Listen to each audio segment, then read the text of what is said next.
I wanted to know, like, how often do teams draft a quarterback in the top 10 and they actually, like, positively help your franchise after resetting the quarterback clock? The thing I find the most fascinating with the Lions is I remember Dan Campbell's introductory press conference like it was yesterday and thinking to myself, this guy's batshit crazy. And they always find a way. They always find a way to just completely botch the situation. It's like the AFC and the NFC. You got the Cowboys and the Chargers are they're the same team. But yeah, let's start off with the top, right? Jim Harbaugh lands with the Chargers. Obviously, the guys had a phenomenal career with going to the Super Bowl with the Niners to bringing a national championship with the Michigan Wolverines. Probably one of the most hated on guys here in Ohio, but personally, as a football fan, I like Jim Harbaugh because he brings success everywhere he goes.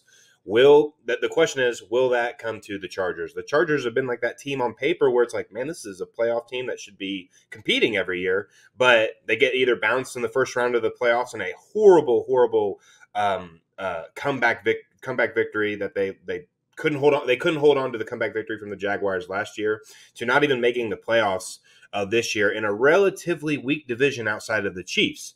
And then the AFC in general just didn't really look that impressive this year.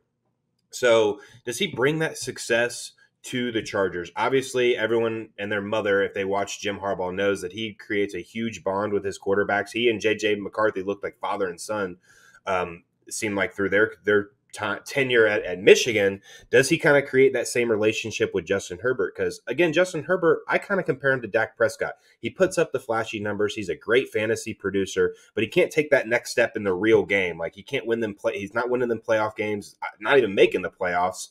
And the talent around him isn't a good enough excuse. Is the coach the reason? Was Brandon Staley that bad that he hindered this entire what looks like to be a great team on paper to pedestrian play? Or does Harbaugh bring in that strong defense that he's always brought in from his previous tenures?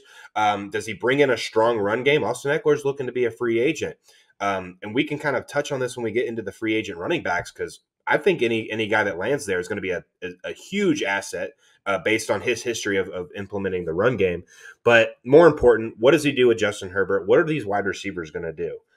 It's going to be hard to top his fantasy production in all reality, but could he sure up some things? Like, what are your guys' thoughts on what Jim Harbaugh does bring to the Chargers?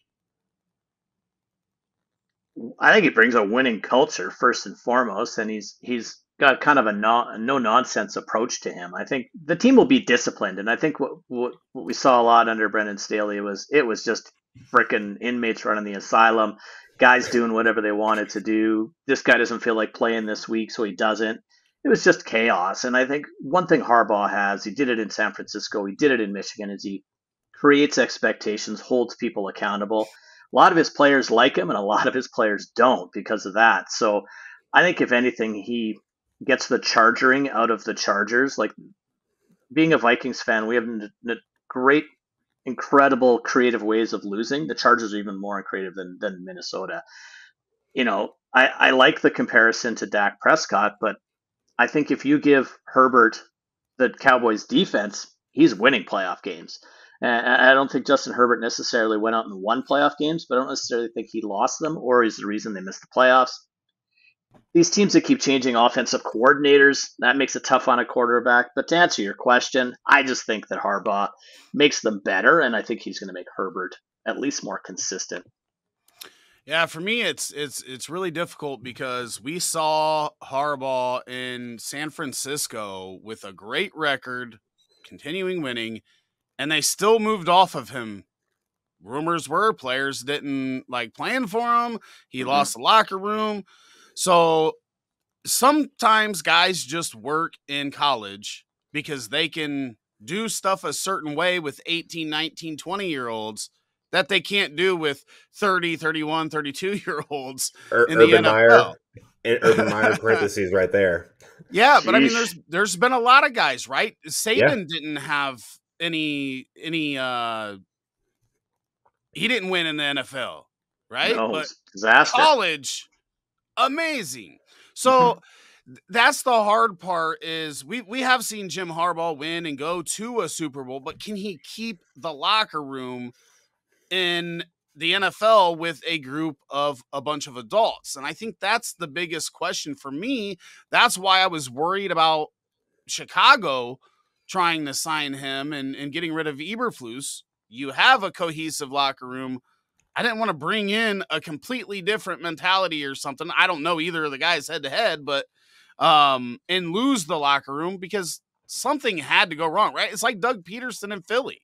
Like, there ain't no reason to get rid of a guy that took you to a Super Bowl that's winning, unless the players don't like him. And that's kind of what we saw in Philly as well. So now he's also, 10 years older, more mature, and maybe that's not going to be the case this time around. So other guys take a shot in the pros, doesn't work, they go back to college.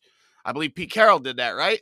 Didn't have success in his. I don't know if he was a head coach, but Well, he was a Patriots head coach before Belichick, but I think that was after USC. So but I do think he was. No, he came straight from USC to Seattle. He's been to Seattle. Did he? Then he went from the Yeah. Patriots to USC. So you're right. Yeah. Yeah, because he would have been that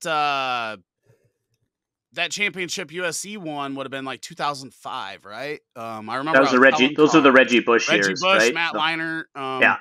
that time. So, so I thought Pete Carroll, he had his shot. It didn't work. He went back to the college ball and then came back and was uber successful for the Seahawks for his career there. So that could be what we see from Harbaugh, right? You take that first lesson, you apply it, win a national championship at college, come back and have a different mindset in the NFL locker room than you do in college. But speaking of Herbert, that is the hard part, right? That's the question that I keep asking myself about the situation the Bears are in, is how much of it is the player and how much of it is the coach. And when I seen Brandon Staley do what he did against the Raiders when they could have won that game, and he just, I don't even know. I don't even know how to explain. That was one of the most awkward, weird situations I've ever seen in the NFL. That leads me to believe that the coach has quite a bit to do with it, because it was like if you're going to make the dumbest mistake in the biggest part of your season, then what else is going wrong? And I believe that he probably didn't help Herbert a whole lot, but there's so much talent there to not win. But this isn't just a Brandon Staley thing, right? This is going back to the LT days. The Chargers have had rosters that you look at and you go, man, they should be a Super Bowl contender. I picked them 2 years ago, looking at that roster. And they always find a way. They always find a way to just completely botch the situation, no matter what it is, whether it's they've got a lead or they get to a certain point and then they get just completely smoked, or Hunter Henry drops a pass, the 1 year, and it's like the AFC and the NFC. You got the Cowboys and the Chargers are like they're the same team. Like, it's weird. It's like a mirror image. To give the Cowboys a little bit of credit, they consistently make the playoffs, though. Like, the Chargers will be like 8-4 and then find a way not to make the playoffs. Yeah, it's true. And where Dallas, they'll just dominate during the regular season, and then first game in the playoffs, they let you down and break your heart. But I mean, they're making the playoffs, so it's got to be a little bit better. But yeah, so they've got, like, it's kind of like when Epstein came into Chicago, or you can talk Taylor and Cincy, right? Like, they kind of had that reputation. Browns had that Lions with Campbell had that reputation of the Lions being the Lions, the Browns being the Browns, and they've kind of got past that with their new coaching staffs, and they're changing the culture in there. So going back to what Sully said about bringing the winning culture, bringing discipline, but in a way that resonates with 28 to 35-year-olds, is what Harbaugh needs to bring, and the Chargers can turn this around. And I do think Herbert is good enough to win and win in the playoffs. Now, when it comes to Super Bowls, it's hard to tell. And if you got to get there. You got to get there first, right? You got to get there first. But if your quarterback's not good enough, you can still compensate for that with having a great defense, which they do have they have three guys that are about as good as you can get at the position, right? With Bosa, Mack, and Derwin James on the defensive side. Like, you've got the pieces there to build a good defense, whether they keep those guys or they decide to do a rebuild and kind of build it in Harbaugh's eyes. Maybe it takes them a couple of years. And getting rid of some of those older guys like the Max and the Keenan Allens, like Sully was saying, get some pieces, build through the draft. There's a lot of different ways that they can go. They've got pieces where they could potentially turn it around and win next year, but the longer you prolong that like shift to younger players, it could make for a short stay for Harbaugh in LA, because we also know LA is not going to put up with losing for a long time. You're in too big of a market. It's just not going to work. Yeah, well, the owners probably invested a good amount of money in him, right? Because Harbaugh had, I don't want to say he had his pick of where he could have gone, but you'd have to think that he was the most sought after candidate this offseason, with maybe a side asterisk to Bill Belichick, whether or not I don't know what happened there. But I think Bill, we perceived to be that guy before this whole situation started, and then I think teams are just like, dude, look at every team that gives their coach too much power. That's what it is. That's just it, right? Because Bill probably didn't. Bill didn't just want to coach; he probably wanted the whole top to bottom, right? So that's a guy who should go to should have gone to. They should have left Alabama's job open for him, and he could have gone and done everything there. But Bill Belichick should have no track record in any sort of player personnel when it comes to the offensive side of the ball. Like, he it's should. Purely terrible. I don't even understand how he could ask for it and think it's logical for a team to be like, oh yeah, let's do that. Like, your best picks have been lucky dart throws in the 6th and 7th round throughout your entire career. So just to make one quick point to this, I don't know why they even ever started allowing this, right? If you're a coach, like, that's a full-time job as a head coach. Adding in another full-time job as a GM, like, it rarely ever works at the professional level. We've seen Bill O'Brien completely bomb it. You need to have it go through a GM, right? That doesn't mean your coach can't have insight and a lot of pull on the players that you bring in for him, but to have him be the guy that's like deciding the draft and all that stuff, like, there is too much. No one person can work in that capacity. You look at Andy Reid, right? He has a lot of power in Kansas City. If he says he wants a player, they're probably going to go get that player, but they have a really, really good GM in place. San Francisco, same thing. Yes, and those guys can hold it together, even though the coach is really in charge, but he just doesn't have to worry about all that extra shit. He can worry about coaching, let them worry about the draft and the scouting, and then we go over stuff, and then we see where you lean on the players. And I think that's where Bill Belichick is just like, no, I want to have full control. And I think especially the Falcons, right? Because they did interview him, and it looked like he was going to be the Falcons head coach. And they were probably like, dude, like, we've seen this over and over. And it rarely ever works when the head coach is also the GM. You're two jobs. You can't do that.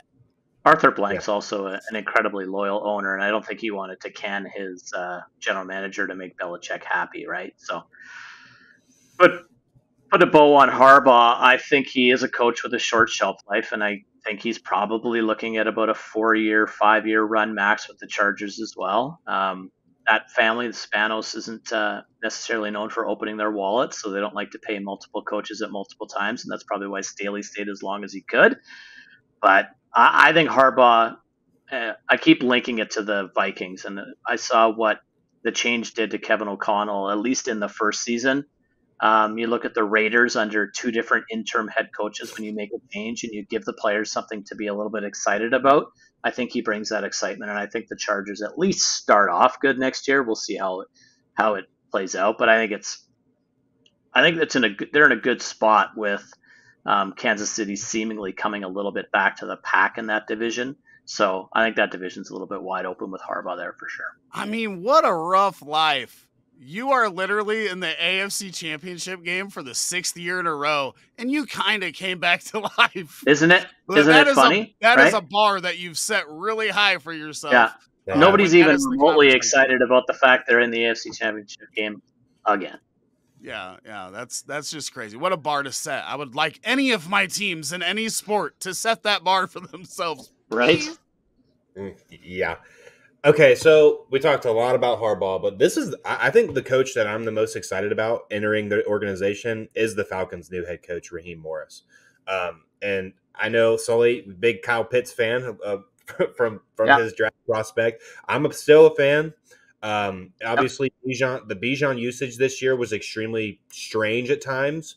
It seemed to get better near the end of the year, and there were like occasional sprinkled in weeks throughout the first half of the season as well. But Raheem Morris was the offensive coordinator for the Rams, and their offense produced way better than I think most people expected them to this year, with the help of Kyron Williams. You're going from Kyron Williams now to Bijan Robinson. Morris was the defensive coordinator, wasn't he? Was he the DC? I thought he was the OC. Was he the DC? I'm sorry. He brought in one of the offensive coaches to be his OC, I believe. Oh, I didn't even see that. Yes. Okay. But yeah, I'm sorry. He does have. I read that wrong. But he does have experience coaching in the NFL on the offensive side of the ball as well. Yes, so. But he did bring in somebody to be his OC that was one of the offensive coaches for the Rams. I believe I read that, and that might have happened just yesterday or the day before. I can't remember that. They hired the Zach Robinson, the quarterback's coach for the Rams. And I heard Zach Robinson had a big part into making the offensive plan. I was reading all about this yesterday. Zach Robinson had a huge part in making offensive plans, and he had a lot of OC interviews throughout the league before taking the job with the Falcons. So, with that being said, obviously the huge question mark of the Falcons is quarterback position. They're in the running, obviously, to potentially trade up. They're going to be front runners for a lot of potential free agents or trade targets, which we'll hint at later with the Bears, of course. But I'm more excited for Bijan Robinson because even though that guy's a quarterback's coach, he's gonna take the least amount of pressure off that guy by utilizing that run game. And we just saw how good Puka Nacua did this year. Drake London has shown that he can be a guy for that team. Kyle Pitts has been horribly utilized so far through Arthur Smith, so I can't possibly imagine he has a worse year. I could see him having his best year because this last year was terrible in regards to what his expectations were. So, do you think Raheem Morris is a huge boost in this team when it comes to the offensive side of the ball, along with Zach Robinson as the new OC? I think it's interesting when an organization brings a guy back. So when Dan Quinn was fired, Morris was on that staff and was the interim the rest of the way. He also has previous head coaching experience in Tampa. Wasn't very successful, but in fairness to most people, nobody really is in Tampa until Tom Brady showed up. So I think Morris knows the building, knows the organization, knows the fan base. I think that's a really good start.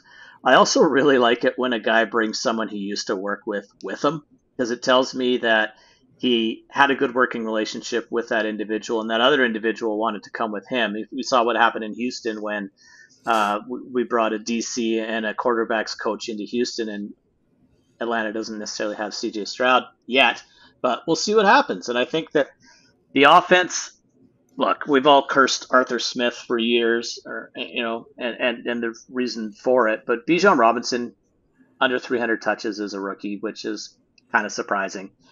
Really good out of the backfield passing or receiving the football. Not so great in terms of getting touches and quality touches. Kyle Pitts, I think, played injured most of the season dating back to the knee injury from the year before. And Drake London was my highest ranked wide receiver in his class. I think he's legit. For the longest time, I was preparing myself for Bill Belichick to be the coach of the Atlanta Falcons and for Kirk Cousins to sign as a free agent in Atlanta. So the second one might still happen. I think the odds of it have lessened, and we can probably get to that later. But I think Morris is a solid hire, and he's a well-respected dude. I don't know what he's going to do in that office full time, but I don't think that team can get worse. And that's an attractive job from the ability to win and security, because that conference or that division isn't very good. So I think he's in a really good spot, and I think he'll do well. Listen, I think no matter what, you want your players to love your coach. And it sounds like about every player that has played for Raheem Morris just absolutely loves him. I mean, Jalen Ramsey comes out, says Falcons got one of, if not the best coach in football, period. I mean, that's for a player to come out and publicly say that is, I think it's a pretty big endorsement when you play for a different team, right? And it's not even the team that he left. Now he's playing for a completely different organization. Totally. And calling out that hire as one of the best. And I don't know, man. Part of me struggles again. Like, yeah, we all talk about how Kyle Pitts didn't get this or that, but is Kyle Pitts really as good as we thought he was? Pretty good rookie season, so we would like to believe so. But like, that's stuff that we haven't figured out, right? You just never know. Maybe they're not getting the opportunities because they're just not that good. But then you look at Bijan, and you know he's good because when he does get the opportunities, he just goes ham. And you go, okay, well, maybe this guy doesn't know how to use his best players and build an offense to those strengths. So it's a really tough situation to kind of decipher like what's going to come out of it, because you've got Tyler Algier, who's also been very good when he's been given an opportunity. And you've got, the other tight end, Jonnu Smith. Jonnu Smith, who was a bust, and then at the beginning of the year, like looked really, really good, but then disappeared. Like maybe Jonnu Smith blocked Bill Belichiek and said, "Screw that! I'm not playing for that guy." Already done that. Well, same thing with Cordarrelle Patterson, right? He played yeah. So maybe get this guy out of here. No thanks. Right. But yeah, so I mean, it's a real tough situation because if Arthur Smith was really that bad, then, maybe that means there is improvement for Desmond Ridder ahead if you don't get the quarterback that you want this offseason. Maybe Kyle Pitts comes out and he's the best tight end in football next year because you have a coach that knows how to use him. So there's a lot of question marks. But they go both ways, right? Is Kyle Pitts really the guy we thought he was? Can Raheem Morris, if he is the guy, get the max out of him? It's going to be fun, but I think the players are going to love playing for him, and I think that goes a long way, and I didn't really even realize that until the last half of this season, because we never had players coming out in Chicago talking about how they loved playing for their coach since Lovie Smith left. So it was a new thing for me, and then watching the draft drastic change, I do think a guy can come in there, and they've got enough talent to turn that around pretty quick, and like you said, Sully, that division's duty half the time. And it is on the up, though. I will say that. I mean, Carolina's got a lot of work to do, but they do seem to be on the up a little bit. Baker Mayfield doing what he did in Tampa and making the playoffs. That was pretty impressive. So yeah, I think it's a good hire just because from the player personnel standpoint, and that they're going to absolutely love him. And if you can get that, then maybe you can get everything else to come along with it. Yeah, I agree. I'm excited to see what any coach walking into this position's got to love the skill position players. But I will quote Bill Belichick on one thing, and that's coaches coach and players play. And the most important player on any side of the ball is quarterback. They have to get that position shored up because I don't care if you're the best coach in the world. If you don't have at least a quarterback that's decent in the National Football League, your team's going to struggle. They need to find at least a mediocre quarterback to have a pretty good season, because the rest of the talent on the offensive side of the ball can carry that quarterback into looking better than maybe he would be with lesser talent. So speaking of the Bucs, their offensive coordinator got a new head coaching job, and that's Dave Canales, and he's now the Panthers head coach. So, I think we could all agree that Baker Mayfield hasn't really looked like a very good quarterback his entire career. I used to call him a wide receiver one murderer, but Mike Evans has now changed that narrative, because he had a phenomenal year, and Mike Evans is just that dude. There's no Mike Evans on the Panthers, well, yet I guess, but there's not. I think Bryce Young. We'll talk about something later, though. Yeah, Bryce Young is a guy that needs some direction. I think we can agree with that. He's a career counselor. Yeah. I'm not going to write him off yet. I will not write off a first-year quarterback yet. I definitely could be writing him off next year because even when he was at Alabama, Alabama didn't have a bunch of star receivers his last year there, and he played pretty well. I think he's got the arm talent to be decent in the league. I know height is an issue, and there's very, very few quarterbacks that have broken that stigma of being small and being able to be successful in the league. And some of those guys are considered all-time greats, one of them obviously being Drew Brees. Well, I guess that's probably the only small quarterback being one of the all-time greats. But you can make an argument for Russell Wilson if you really wanted to. Yeah, okay. But Steve Young. Yeah. The dual threat guy, Steve Young, of course. But did you think Dave Canales comes in and provides a boost for Bryce Young? I imagine he does. I'm going to give him the benefit of the doubt and think that Bryce Young comes out next year and has a pretty decent season. I'm not saying the Panthers are going to be a top team in the NFL, but I think they could be a 7 to 8 win team if they can bring in some wide receiver talent, because I think that was the biggest issue for them. But more importantly, or I'm sorry, not the biggest, the second biggest issue. The biggest issue was that offensive line. They were atrocious 100%. This year. It's hard to be a good, even the best quarterbacks behind the worst offensive line are going to look mediocre at best. We saw it with New England when Brady's final years were there. Their offensive line had probably the worst in his career, and he was putting up pedestrian numbers along with wide receiver talent at that time. So I think Dave Canales can be a huge boost in Bryce Young's career. Personally, a guy that I'm kind of investing in the offseason just because I think his price point is so low. I'm not willing to pay the price that he was obviously this past offseason in the rookie draft, but I think that he could be a sneaky guy that has a really good year too. What are your like? Yeah, you don't have to sell the offensive line, right? I think all three of us know that, and everybody watching, you need an offensive line, especially with a rookie quarterback. But I wouldn't write him off yet either. He's not the first quarterback to be drafted first and then draft first the next year. You know who else did that? Trevor Lawrence. And I think while Trevor Lawrence may not be what everybody wanted him to be, like, you can obviously win with him. The Jags have done that the past 2 years, even though this year they collapsed at the end. We got a little bit of Charger action going on in Jacksonville this season. So I don't think he's done. And when you look at what they did, the problem is they gave away so much, right? They gave away DJ Moore, who would have been a great asset for a rookie quarterback to have, because we've seen it be a great asset for a third-year quarterback that needed a number one to have. But how do they get there this year? I don't know that wide receivers are going to be dying to go to Carolina after what they watched. So is he going to get one of those receiver free agents? They gave up their first round pick. They ain't getting one. They ain't getting, they'd be sitting here. What would we be looking at if they were in this position and didn't trade that pick to the Bears? If they drafted Bryce Young last year and then came back this year and had the number one pick, are we talking about Bryce Young being moved for Caleb Williams, just like we are with Justin Fields? Or look at it this way. Where did they trade up from last year? 9. Because they traded up, so 9. So 9, they take Zay Flowers last year. And they run Zay Flowers and DJ Moore out there. Yeah, JSN, and they suck, JSN, and they're not good because Andy Dalton's still their quarterback. And they land right where they are right now.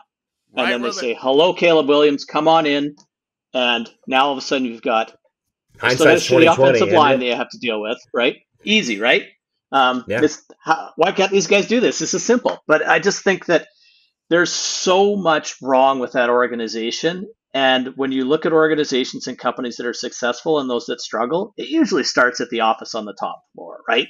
And it is what it is with Carolina. David Tepper is a multi-billionaire who owns a team and has every right to do whatever he wants with it, but he's the biggest problem that organization has. And if I'm a young man looking for a head coaching job in Carolina or anywhere in the NFL, I want to work in Carolina because I'm going to work for 1 year and get paid for 5. So it's awesome work if you can you get don't it. even have to work the full year. Yeah, right? That's exactly it. 11 weeks and you get paid for 5. So they need an offensive line hugely. They've consistently turned down trade offers for Josh Allen, I believe. Is it Josh Allen on their defensive? Brian Burns. Sorry. multiple first round picks. I think even the Bears at one point had offered that. They keep turning it down. That's the way you turn this thing around. And Bryce Young is a nice man for all I know. I've never met him. Probably a good quarterback. But what I really saw there was a guy, undersized quarterback playing behind a terrible offensive line, but he didn't show me anything in terms of signs of, oh, there you go, at all. And I don't remember, and it doesn't mean it hasn't happened, but I don't remember a rookie quarterback that's been drafted as highly as him, had as horrific a first season as he has, and then come back later in his career. I just don't see it there. And I I think mean, that organization's a massive, massive waste. And Canales, good for him, man. He had a really good season as an offensive coordinator, got the best out of Baker Mayfield than maybe Hugh Jackson did, to be honest, as a rookie. And he turned that into a head coaching gig, and that's awesome. And I think he'll be an improvement if they let him do his job. But they also have a new general manager, and how much of that general manager or how much power that guy has, I don't know. I just think that organization is doomed with meddling ownership, especially when you don't get it. So, I but do agree with that, and I do agree with the size. Like I had those same worries last year with the size and whatnot. But I mean, Peyton Manning also has the most interceptions in a rookie season with talent around him. yeah, Peyton Manning also threw for like 35 touchdowns or something as a Well, rookie. yeah, but he had talent around. No, he didn't. He didn't have. I don't think he had 35 his rookie year. I like to exaggerate, but let me find out. But But all Only I'm I mean, saying 35 is interceptions. it was a better he did, I season. But think. I'm saying though that like he had talent. You're talking about their 28. big acquisition on the offense was Miles Sanders, who It didn't do did shit. nothing. He got You benched. had No, I and mean, technically, Chuba, who's all none of them. right, okay, Yeah. but then Adam Thielen, 33-year-old yeah, if not Was wide their more, best because receiver. is their Was number one. by Mingo, the miles. number two, a rookie that did grow as the season went on, but like none of the structure was there for him to have success. The defense was hurt too, right? The defense was their strength. That's yep. why I didn't think there was a shot they were going to be in the top 5, was simply because of their defense. But Brian Burns hurt for a portion of the season. It's hard for a young quarterback to quarterback behind a bad offensive line with no weapons while trailing all the fucking time. I Yep. don't Sure, care but what anybody says. what did you see? Like, so Peyton Manning, 26 touchdown passes as a rookie, 28 picks. So not exactly awesome, but you saw a ton of, holy, look at that, look at that, look at that. There's no look at that at Bryce Young last year. Well, yeah, All it but was is, that's it was like, holy shit, look at that. Like, it that's what was I'm totally saying different. though. Like, but he had structure in Indianapolis Absolutely. with players, right? And you've Absolutely. got no structure. The owner was on Reich 3 weeks into the season. Yeah. Like, bro, I, I've got a young quarterback with no talent around him, That I and you didn't want me want, to that he I win would. didn't right want. away. They wanted Stroud. I Yes. wanted. Yeah, that's a So, huge okay, mess up. Okay, totally well, hold off on. topic. How many games did With CJ Stroud win as the quarterback of the Carolina Panthers versus Bryce Young? 6? maybe maybe 7? a couple more. Yeah. Yeah, 5 to 7. I'm not saying that he's better. I'm just saying that I can't write him off the same way I couldn't write Trevor Lawrence off or Right. Justin Fields or any of those guys with the situation they were in that rookie year. Very, very bad situations. I want to see a solid situation. We may never get that in Carolina. He may just get ruined because of Tepper. But I got to see that. Yeah, he's going to follow think in Mac Jones' footsteps, and it's not necessarily because of him. It's because of where he's at. Like, there's no getting out of that. I think and the I am T-Law writing him off. example. I think the T-Law example is a very good one because if you look to where he walked in, I watched a lot of T-Law the first year, and I really didn't see a lot of there it is. Like there really wasn't a ton of that, and it was terrible wide receiver core, terrible offensive line. Like What did he do? Go 9 straight games without a touchdown pass in his rookie year? Yes, he was terrible. And then year 2, and they terrible brought organization. They brought talent and they blew the offensive line, and he looked significantly better. And it would not surprise me if Bryce Young could take that same step. Like I would not be surprised to see it. I wouldn't be surprised if he stays bad either. Like that's why I just can't write him off. I can't write him off yet because I don't think it matters who you are. any quarterback that would have been on the Carolina Panthers, I think you could have put Pat Mahomes on the Carolina Panthers this past year, and they wouldn't have made the playoffs. I really do. I just think they were that bad of an organization. I don't know. Was Patrick Mahomes in much of a worse situation where he was this year? Wow, no, he's got Rashee Rice, who I think is better than any of those. He's got Travis Better Kelce, offensive line. Yeah.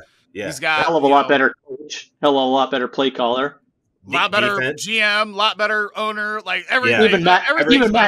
Even Matt Nagy couldn't screw that up. So yeah, I don't think there's no position. He tried though. He tried. He sure did. There's no position group on the Carolina Panthers I think you could say another team had worse of, or at least there couldn't be an argument on it. So it was bad. I am going to write him off, just for the record. I'm out. Okay. No, that's fine. And he was my top-rated quarterback coming in, so it's not like I'm sitting here going, "Oh, you guys should have taken Stroud and Richardson." You already know he was my number 3. You already know. I know, but he was my one. On him. I was. He was my one, and I wasn't even. Yeah. But I just any player, man. When you're like, I said, it's kind of like Kyle Pitts in Atlanta, right? We want to make all the excuses for him that it's coaching, that it's this, that it's that. He didn't pan out to what everybody thought. He has not been a top 5 pick so far, right? He has not hit my level of expectation. Right. So situations matter, and his situation wasn't even nearly as bad as Bryce's. So I just want to see him in a competent situation. Now, if it just becomes evident that Tepper's going to continue to do this over and over and over, then it ain't going to be in Carolina. But it could be similar to a Geno Smith situation where he gets the right coach later in his career after being a backup and learning, and then you see a little bit. So I can't condemn a guy in that situation. It's just that's embarrassing. I mean, it would be more embarrassing than Urban Meyer outside of the 2 situations of Urban Meyer not getting on the plane and kicking his kicker. Yeah. You remove those 2. Just those 2. But I'm just saying, you remove those 2 and you look at those 2 situations side by side, you go, fuck, Carolina's worse.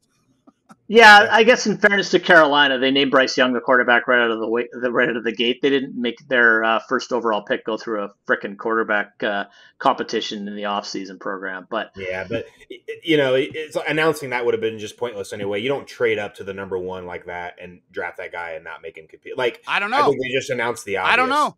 Ask Green Bay how it works when you jump up, draft a quarterback in the first round that pisses off your MVP quarterback. Yeah, but there's the difference. Hold on, I'm not done. Then you look at Kansas City trading up while they've got a quarterback that's playing super well, Alex ends Smith up having an MVP caliber season, Mahomes' first year, and he sat. And he was a top 10 pick. I don't think you have to start these guys. And when you look at the roster, and I think this is what teams do really poorly, is you do more harm putting them in that situation as a rookie quarterback. That's already hard enough, and we're going to talk about a lot of that later. Carolina would have been so much better off if Andy Dalton was their starting quarterback this season. Because who gives a shit what happens to Andy Dalton? Let your kids see what's going on and coming in. I'd feel way better about Bryce Young if he started the last 2 games of the year versus the first 2. And so I agree with that wholeheartedly. Don't do this shit like Cleveland did back in the day with Deshaun Kaiser or any of their quarterbacks, right? Even Mayfield. Like, don't do this in and out shit. Like, your starter is a veteran. You're going to let him get the shit kicked out of him while your roster is dog poo. Right. And then once you get some stability in there, then you bring in the quarterback. There are other situations. Houston's situation wasn't nearly as bad as we thought it was, right? Nico Collins is a better wide receiver than we thought he was. Tank Dell's going to be pretty good. You've got some veterans on there with Dalton Schultz and Robert Woods. Like, yeah, they're not like screaming star power, but you've also got one of the best, if not the best left tackle in football with Tunsil. Like, your quarterback's protected and insulated by at least solid players, at the very least, if not good. And there was none of that in Carolina. So that's a mess. That's a lot of time to talk about Carolina. Really, hey? Yeah. All right, let's switch it over to the Titans. So obviously they parted with Mike Vrabel, which was kind of a surprise, I feel like, to a lot of people, even Titans fans, because they weren't god awful this year for the situation they got put in in my opinion, like they didn't even give Mike Vrabel a chance to maybe try a rebuild, which was strange to me because, I mean, he took over that team with a veteran quarterback. They were always relevant. They won the division several times, made the playoffs. We're pretty competitive with a guy like Ryan Tannehill, which to me is impressive. And then they get put in a situation where they're kind of forced to start Will Levis, who seemed like one of those guys that probably should sit a year before even getting an opportunity. And he looked pretty decent. And then they can Vrabel, which was really strange. And then their head coach hire was also kind of strange. Brian Callahan, the Bengals offensive coordinator, and living here in Ohio, not a Bengal fan, but the biggest thing I hear when the Bengals are struggling is the questionable offensive play calling, of course. Like, why are they running the ball here? Why aren't they throwing it more? Blah, blah, blah, blah, blah. Their offense has been pretty good, obviously, with Joe Burrow. Star power everywhere. And so he gets the head coaching job for the Titans. I think this is the best for Tyjae Spears. It seemed like it would be smart for them to move on from Derrick Henry at this point. But one thing the Bengals have done is utilize, in my opinion, a little bit above mediocre quarterback in Joe Mixon. I think Tyjae Spears, if he brings that same mindset over to the Titans, could be in for a huge workload. So bringing him over to me gives me a boost in Tyjae Spears. I think he has a huge value increase going into this offseason. I'm wondering if you guys think the same. What do we make with that being on top? What do we make of their wide receiver core? Did DeAndre Hopkins is not a free agent this upcoming season? He signed more than a 1-year deal, did he not? I think he's about to be, though. Okay, so he could be released. That wide receiver core is pretty abysmal. Then I think, and I don't know, but what I read and shows I watch and what I hear is it sounds like Vrabel and the GM that they hired were not on the same page and not big fans of each other. So I think probably what happened at the end of the season in exit interviews was, I'm not going to stick around if this guy does, and the same guy says the other. And again, back to ownership, just put that GM in the chair. So you remember AJ Brown gets traded at the draft. Ugh. Probably not a good trade, right? The guy you draft with that pick to be the next AJ Brown hasn't materialized yet. Struggled through injury and things like that. So that GM becomes low-hanging fruit, who is Vrabel's guy. So he's gone. New GM comes in. They don't get along. So Vrabel is probably like thinking to himself, I don't need this shit. I don't want to work for this guy. And they said, okay, then beat it. So then you bring in a guy that now that GM can, for lack of a better term, control. First head coaching job. He's probably not going to make a whole lot of waves. Does he set up the path to bringing you that wide receiver? Does he bring you T. Higgins? Like, what was his relationship with Higgins in Cincinnati if Higgins hits the market, right? So there's a lot of layers to the onion there. I like Spears. I like the offense.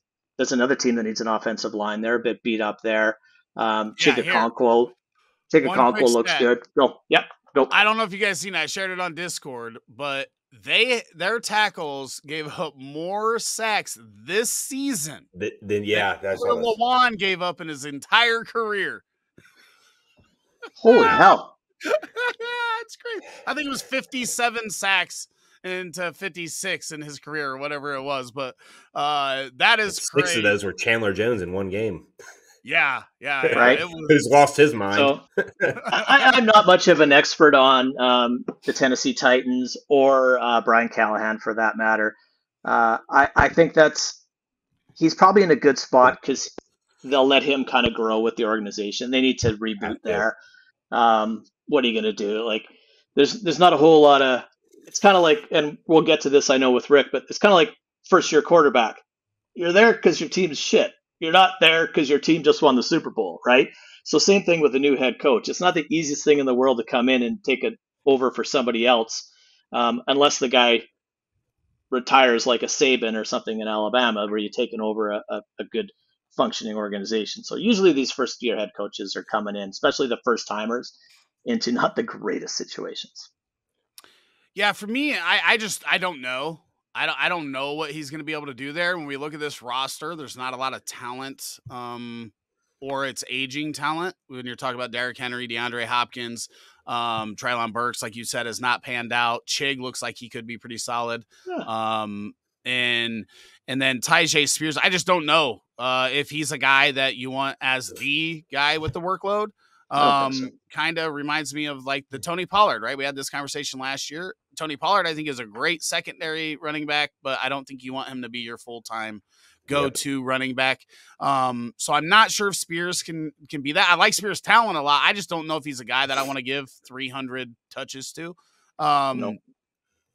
So there's a lot of questions to be answered in Tennessee. They have to find a quarterback because I don't think they've got him on their roster. So that one is tough for me to kind of figure out because I also don't know like what was Zach Taylor's input on that offense in Cincy. What was Callahan's? So that's the other thing. We might see completely different stuff than we've seen in Cincy. And maybe he's really good at building around the talent that he's got. That's the biggest thing out of all this, right? Is making sure you're building offenses, defenses based around the personnel that you've got rather than trying to force, square pegs into a circle hole. Like it just doesn't work that way. So that'll be interesting. I think Vrabel, once he was fired, was the best head coaching candidate on the market. I'm surprised he doesn't have a job. And I don't think he wanted one. And that may be it, but I thought Seattle. Did he interview anywhere? I thought I heard. I didn't even hear of him interviewing. Maybe Seattle. And maybe not, but yeah, I thought he would get scooped up pretty quick, and maybe he still does, but I think right now teams like you said are kind of wondering what's Ben Johnson going to do, and there's going to be other coaches on these 4 teams that teams probably want to look at as potential head coaching candidates. So it may take us a couple weeks here to figure out exactly what happens with him. But I think the Titans definitely downgraded, at least like on paper. But how that pans out, there's been some guys. I remember when people were like, the Rams are crazy for signing Sean McVay as their head coach. So who knows?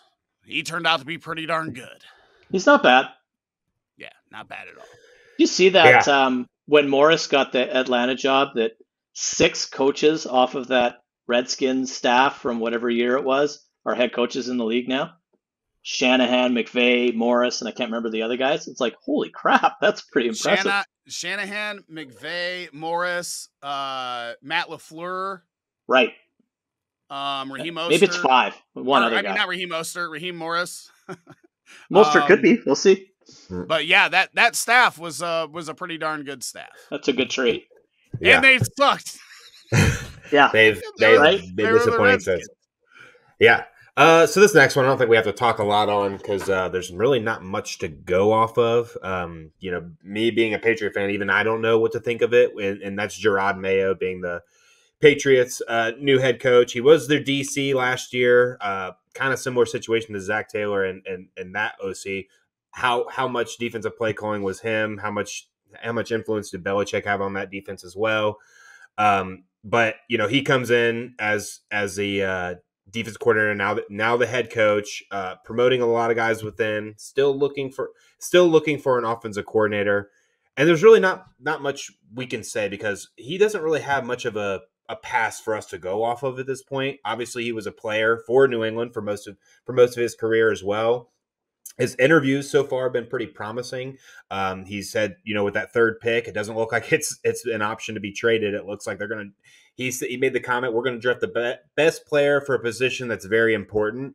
And he said, "Connect the dots." So that to me, that's a little confusing because that could be Marvin Harrison Jr., best player for an important position that they've lacked recently, but it also could mean the best quarterback available as well because that's the most important position on an offense.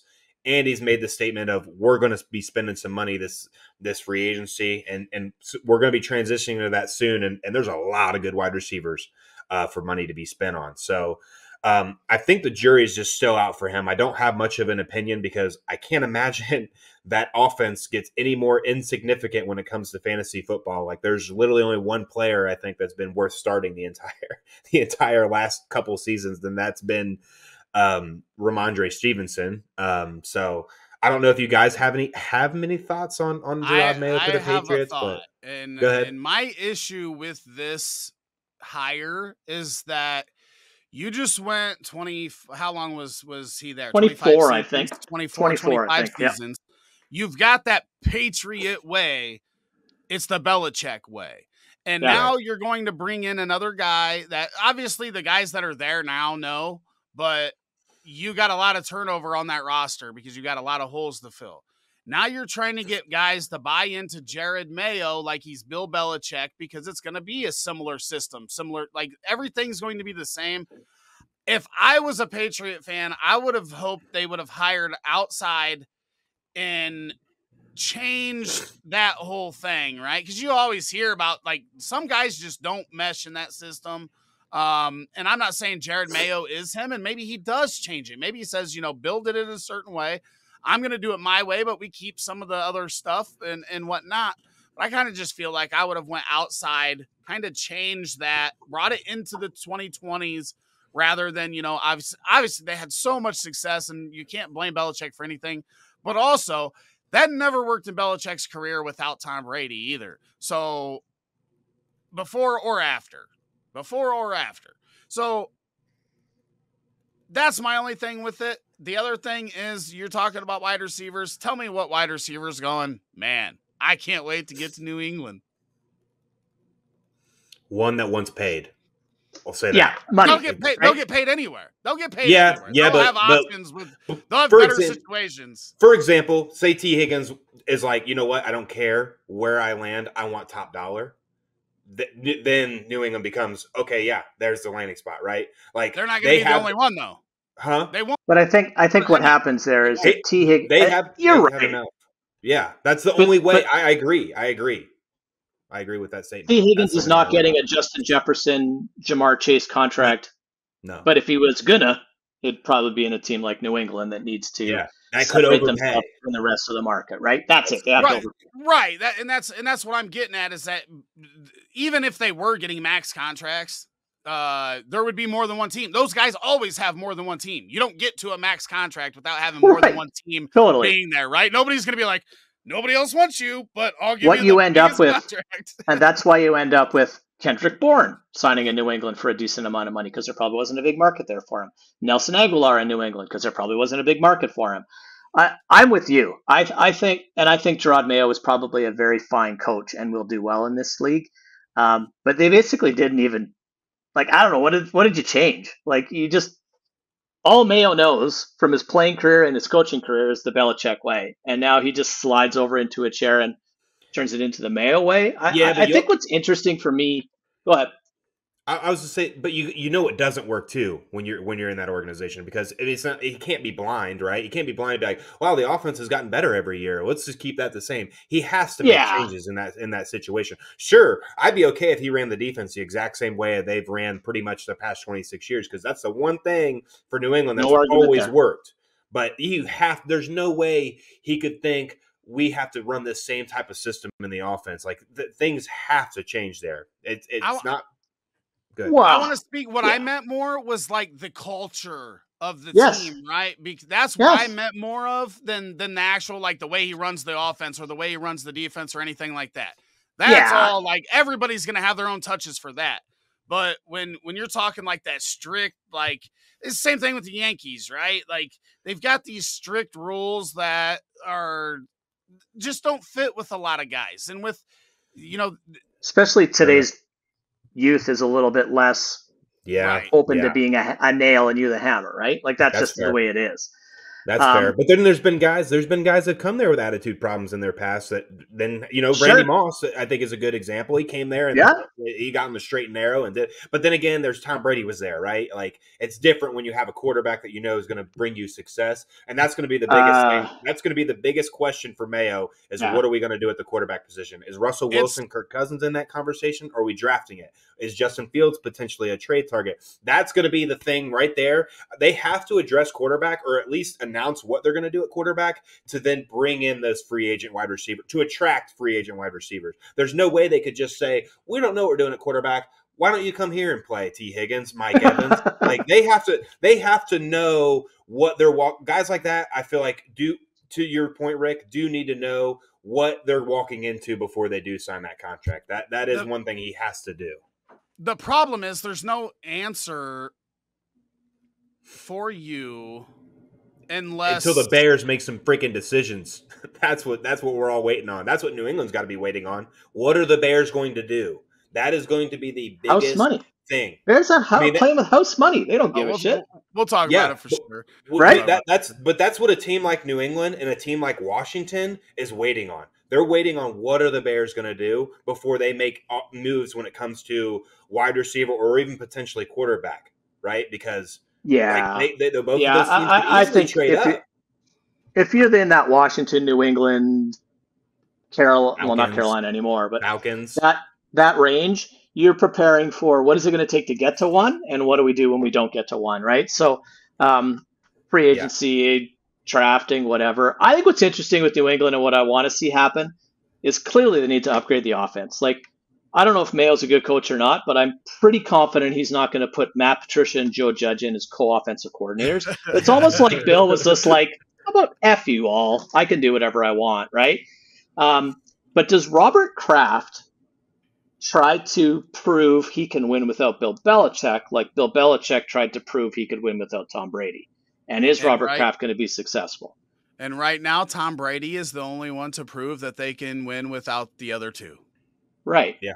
So we'll see what happens, but arguably it comes back to the offense more so than anything, because the one season that the Patriots had Brady and had to play without him when he tore his ACL, Matt Castle still did pretty darn good for that organization that year, took them to the playoffs. Yeah, they went. No, they did not 10 wins.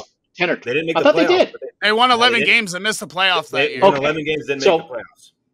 Because the structure was there and the system was in place and it was still a good football team. But you have an elite maybe is a stretch. You have a very good defense and a clown car shit show of an offense. And until you fix that, you can't win games 6-0.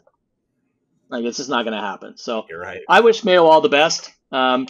Culture-wise, I just liken everything back to Minnesota. It's because of what I follow and know the most. When Mike Zimmer was let go and Kevin O'Connell came in, every single player was like, oh, my God, this guy, like, talks to me about how my day was and cares about my kid. And Mike Zimmer was Belichick style, right? He was a hammer. Everything else in his life was a nail. And the Vikings, we don't exactly have 6 Super Bowl banners hanging in the rafters.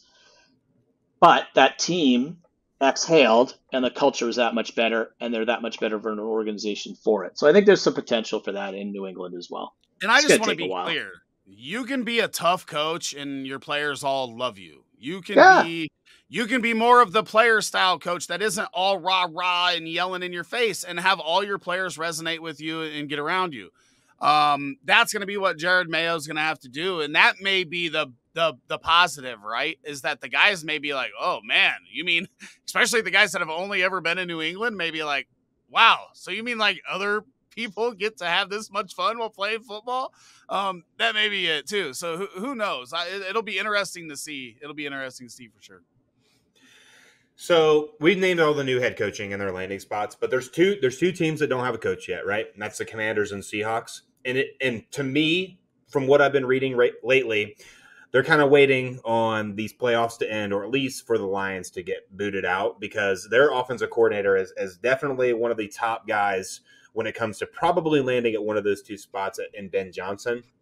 I'm hearing a lot of traction between Ben Johnson and the Commanders right now, or at least the Commanders are going to go hard and trying to pursue him. I mean, that's got to be great news for Commanders fans. They've got a lot of talent as well when it comes to the offensive side of the ball, except I don't know about the quarterback position. I like their wide receiver core a lot with Jahan Dotson and Terry McLaurin. So what does Ben Johnson do to an offense? I imagine he improves it greatly.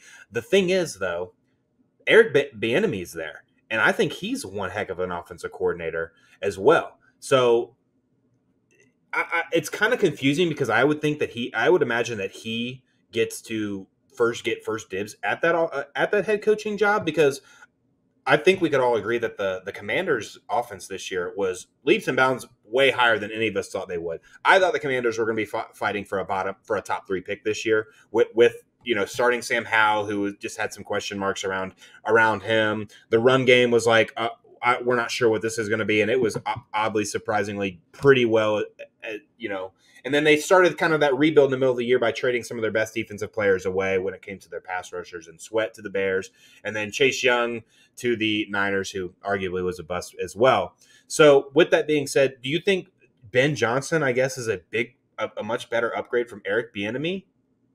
I don't know that he's a huge upgrade, but we also had all the stuff during the season where the players thought Bieniemy was too tough, and we heard some stuff come out. What was real? They haven't fired him yet, so it seems like that was probably overblown a little bit, and maybe they figured that out. If Ben Johnson did get the head coaching job there, I would assume that Bieniemy would leave. That would be very awkward to bring Bieniemy over from Kansas City. He wanted a head coach job, hasn't got that yet. I don't know why. Maybe it is just his personality. Maybe that's why he's not getting the job. But I don't even know if Ben Johnson's going to want to leave Detroit. I agree. He can wait for the opportunity that he wants, right? Like, he doesn't have to, if he doesn't believe Washington is the spot or Seattle is the spot, he can wait, and he's going to get another opportunity next year. Now, people could say, well, that's what we thought about Eric Bieniemy when he was in Kansas City, but maybe Bieniemy just doesn't have that thing that everybody wants in their head coach. And I don't know, because I don't know the guy, but it seems awkward that Washington wouldn't have been like, this is your team now after they fire Rivera. And then leave him on the staff, like waiting in the wing, like what is going to happen? And he's had interviews before it, apparently. But it's a really strange situation. Like, he's got to feel slighted. Like, he's got to feel like he's being disrespected already. There's no way he can stay if they bring. You had the perfect. If you think Eric Bieniemy is potentially your next head coach, you had the perfect opportunity this year to send Rivera packing in like week 12 and let him do an on-the-job interview. Clearly, they don't think he's the guy. Clearly, a whole lot of organizations don't think he's the guy. And I think there's a difference. And we've seen this before, is there's really good coordinators that become head coaches that get canned because they're not good head coaches. Yeah. So Bieniemy, I don't think anybody's going to argue that he's not a good offensive coordinator. He's got a hell of a resume. But ultimately what it comes down to, and it's why I firmly believe that your head coach shouldn't call plays, because I think your head coach needs to be a leader of men and a leader of his coaching staff. And I don't know if necessarily a lot of these coordinators have that attribute. And that's not a shot at them. That's just some people are more natural leaders and coaches and teachers, and some others are more of a direct line approach. So I think if they had any interest in Bieniemy whatsoever, he would have had that job in about week 12 or 13. I don't think they do. And I agree with Rick. There's probably a 0% chance Bieniemy stays unless they hire some defense. If Vrabel decided to go to Washington, I could see Bieniemy sticking around. Yep. But if Johnson comes in or some other offensive guy that we don't know about comes in, I don't think so. So, I don't know.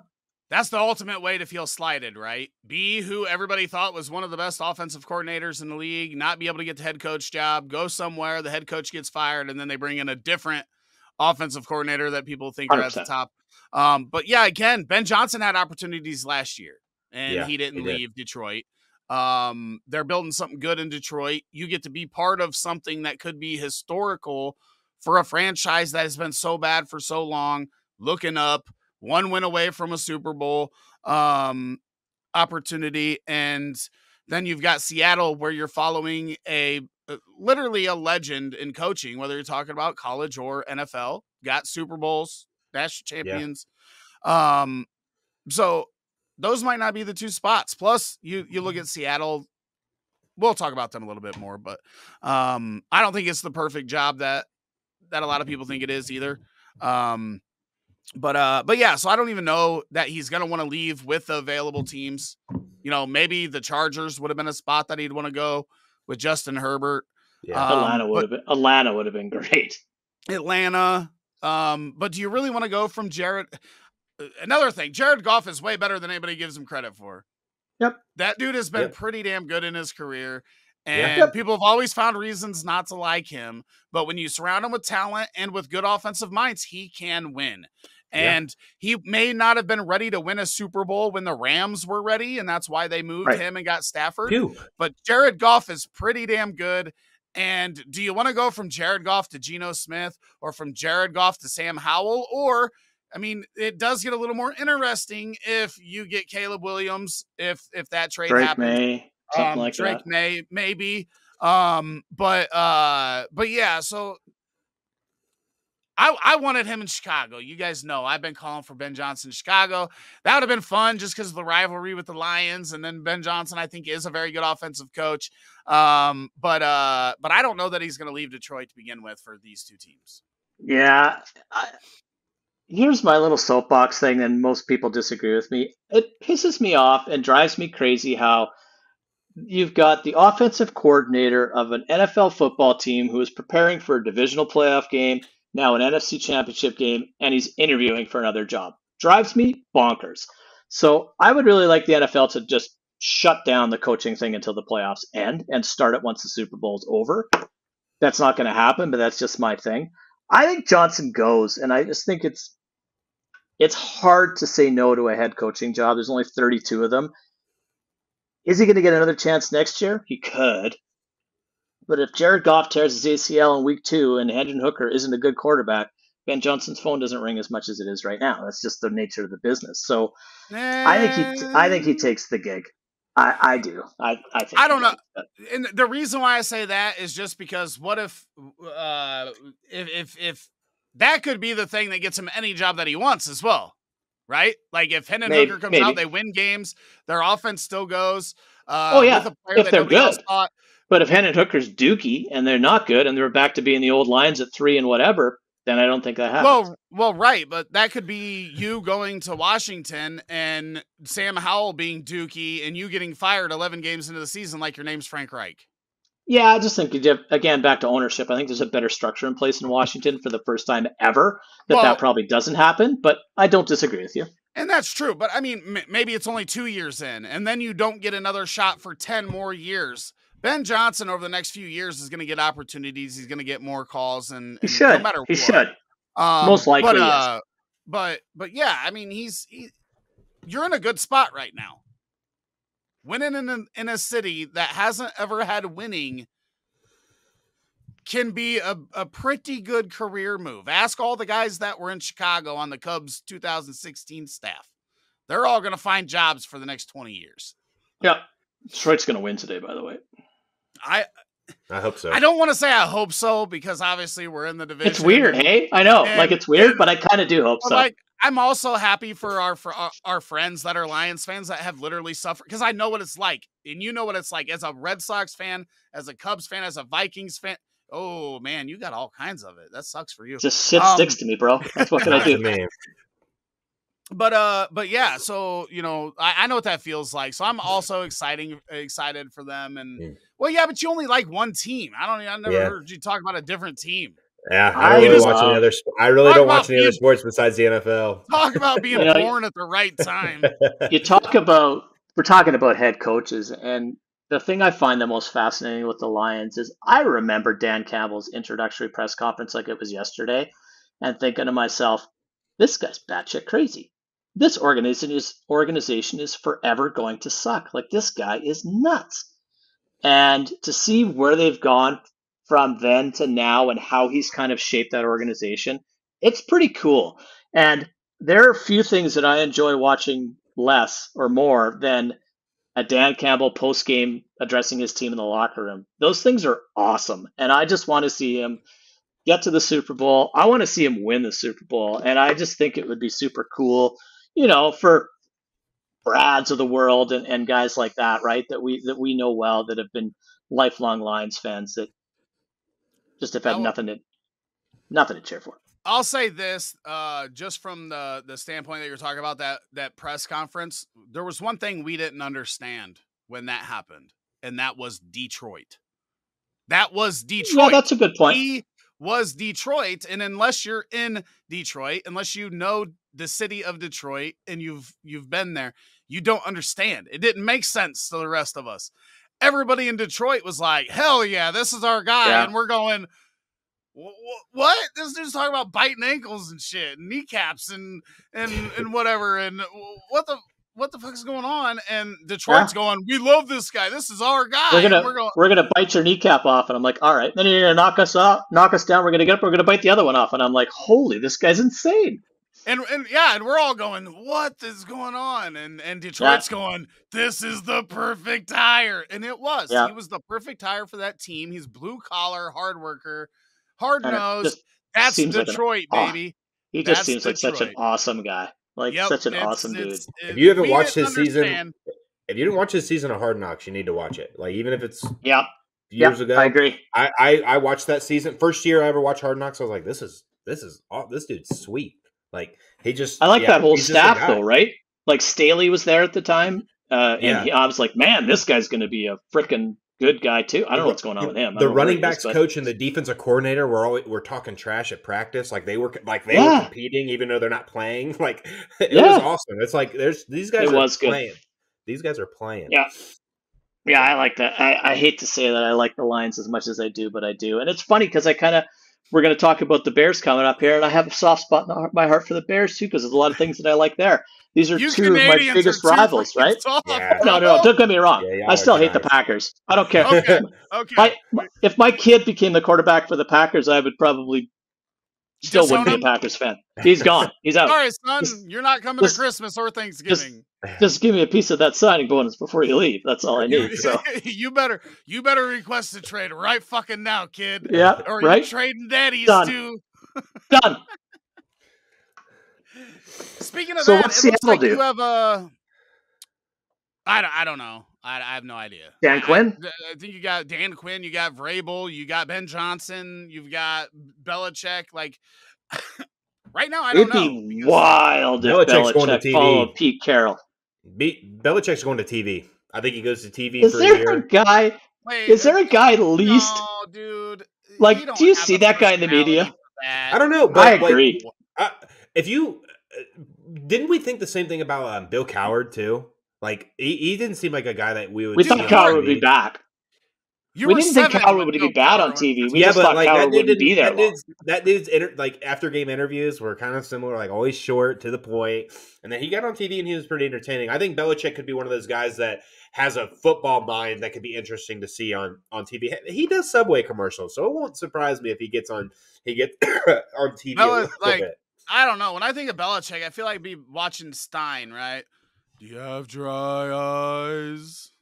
I'm just saying, when you had that many years of success, he's going to get the opportunity to be on TV. I'm not saying he's going to be good, but he's going to be on. Did you guys ever see the top 100 when they released the top 100 and it was Belichick and I can't remember who else was doing it? He was actually pretty good. So I could see Belichick on the panel. I can never see Belichick in the booth. Did you imagine people? Okay. Yeah. I could. No, he's not going to be on a booth. There's no way. Okay, that's a little bit different. I could not see him being like a color commentator. No, right, that's what I mean. A panel. I think he'd be entertaining on a panel. Okay, yeah, like he could take Sean Payton's spot or something like. Phil Simms, get lost. Yep. Put Bill Belichick in that chair. You remember that meme of Belichick when he's walking into the stadium out of the tunnel and all the people have their hands up? Yeah, the other team, little kids trying to give him a high five. I'm like, that's my version of him that's my version of him as a color commentator. You get Jim Nantz talking about the play and Bill just sitting there saying nothing. So I think one of the fun things to do during the off season as we're ramping down, there's 3 football games left with the championship games and then the Super Bowl upcoming, is taking a little bit of a look ahead. We talked about the coaches and where they're landing. It's now the free agent classes, and some years they're unbelievable and some years there's not. And I think this year's a mix of both. I think we have a bit of a lackluster quarterback class, but a crazy running back class if teams are willing to do it, and a pretty good wide receiver one as well. So let's start off with the quarterback class and someone near and dear to my heart, Kirk Cousins, coming off a season-ending injury, rumored to be ahead of schedule in his recovery. I guess that's what happens when old guys tear their Achilles now. They get back ahead of schedule.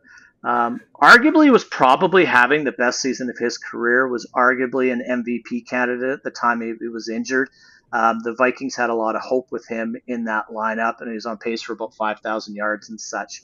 So I guess I'll throw it up there twofold is, where do you want him to go and where do you think he's going to go? And I think he's going to end up in Minnesota.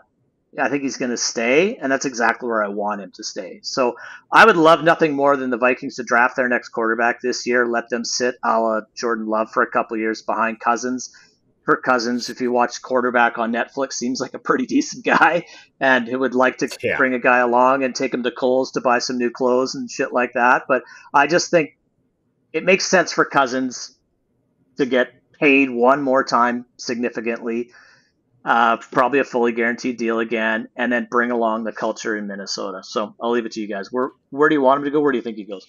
Yeah, I mean, first of all, we talked about Jerod Goff and how he's been underrated. I think Kirk Cousins has been too. I think that I don't care who you are, you got to continue putting the pieces around. And Vikings have always had some holes that held them back, even though their offense has not been the issue with Kirk Cousins. So I think that Minnesota should stay with him. Who are you going to get? You're probably not going to get your day one starter in the draft. Where you're at unless you trade up, then you got to give up a lot of future capital for that. So that's not bad, or that's not good when you're not bad, right? They've got pieces that they can win with if they fill the other holes. So trading up in the draft, I don't think is a good move for the Vikings. I think that would set them back a little bit. And then you've got Baker Mayfield and then Justin Fields maybe available. Justin Fields. The Bears are not trading Justin Fields to the Vikings for anything, because that would be the worst nightmare, is you trade Fields in division and then Caleb Williams ends up not being the guy that you think he is.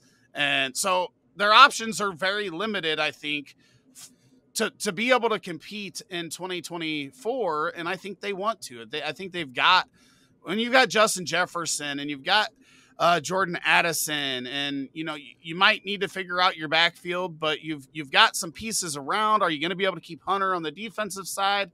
So you do have some question marks, but Kirk Cousins gives you the best chance to win over the next few seasons, rather than trying to draft. Maybe you do draft a rookie late. Maybe you find the Russell Wilson or Dak Prescott in the third round, or I still think that first round pick has to be a quarterback. It doesn't have to be, but I think it should be. I guess it depends on where they fall, but what pick are you guys at right now? I think we're at 12. I think 12. Michael Penix Jr., JJ McCarthy, is that who you're looking at? I was thinking move up to about in that 7 to 9 range, and maybe Daniels is the guy. I think Daniels would be a top 5 pick. I think Daniels. 5? I think he's a top 5. Right now, there's a lot of people saying that he might end up going over Drake May. Yeah, number 2. So that's going to be tough. If we can't afford to get up there. If you can get one of those 3 guys, if one of those, it'd be worth it. Obviously Caleb's not falling. Maybe one of those guys jumps them and somebody likes them better. We've seen that before. Trubisky went over Mahomes and Watson, so anything can happen. But if one of those guys fall, one of those 3 guys fall, then I agree. You take a shot on one of those 3 guys. So maybe we're waiting a little bit, and it's a Bo Nix type guy instead of a surefire starter. It's more of a Will Levis type guy. There's still more potential. Like I would be fine if they took Penix at 12. Like I think there's still potential in Penix. I don't know about Bo Nix. JJ McCarthy, I don't know. I don't think so. But yeah, so the quarterback position for them is going to be tough. I also don't know your guys' cap space. That's another big, it's like a fallacy, but there's also still some things that you can and can't do. But I think Cousins is the best there. We still got to redo Justin Jefferson, right? Yeah. So that's priority number 1. Quarterback in most organizations is priority number 1. You think Justin Jefferson gets a say in who he wants to play? I would imagine you go to that as a member of that organization. You're like, okay, this guy is obviously the building block of what do you want us to do at quarterback? Would you be mad if we did this? Would you be like, are these things, I agree. What do we do to keep you on the books? You know what I mean? The Vikings don't invite me to too many of their meetings, but I would like to think that Justin Jefferson would endorse Kirk Cousins. I offered. I would happily sit in on those, but they don't want me there for some reason. Right. But I think Justin Jefferson would absolutely endorse Kirk Cousins. Like, I don't know why he wouldn't. So here's my big question for you, right? If they don't get one of those 3 guys in the draft, if they don't keep Cousins, you've got Mayfield, Minshew, Brissett, Flacco, Rudolph, Winston, Darnold, Tannehill, and Dobbs.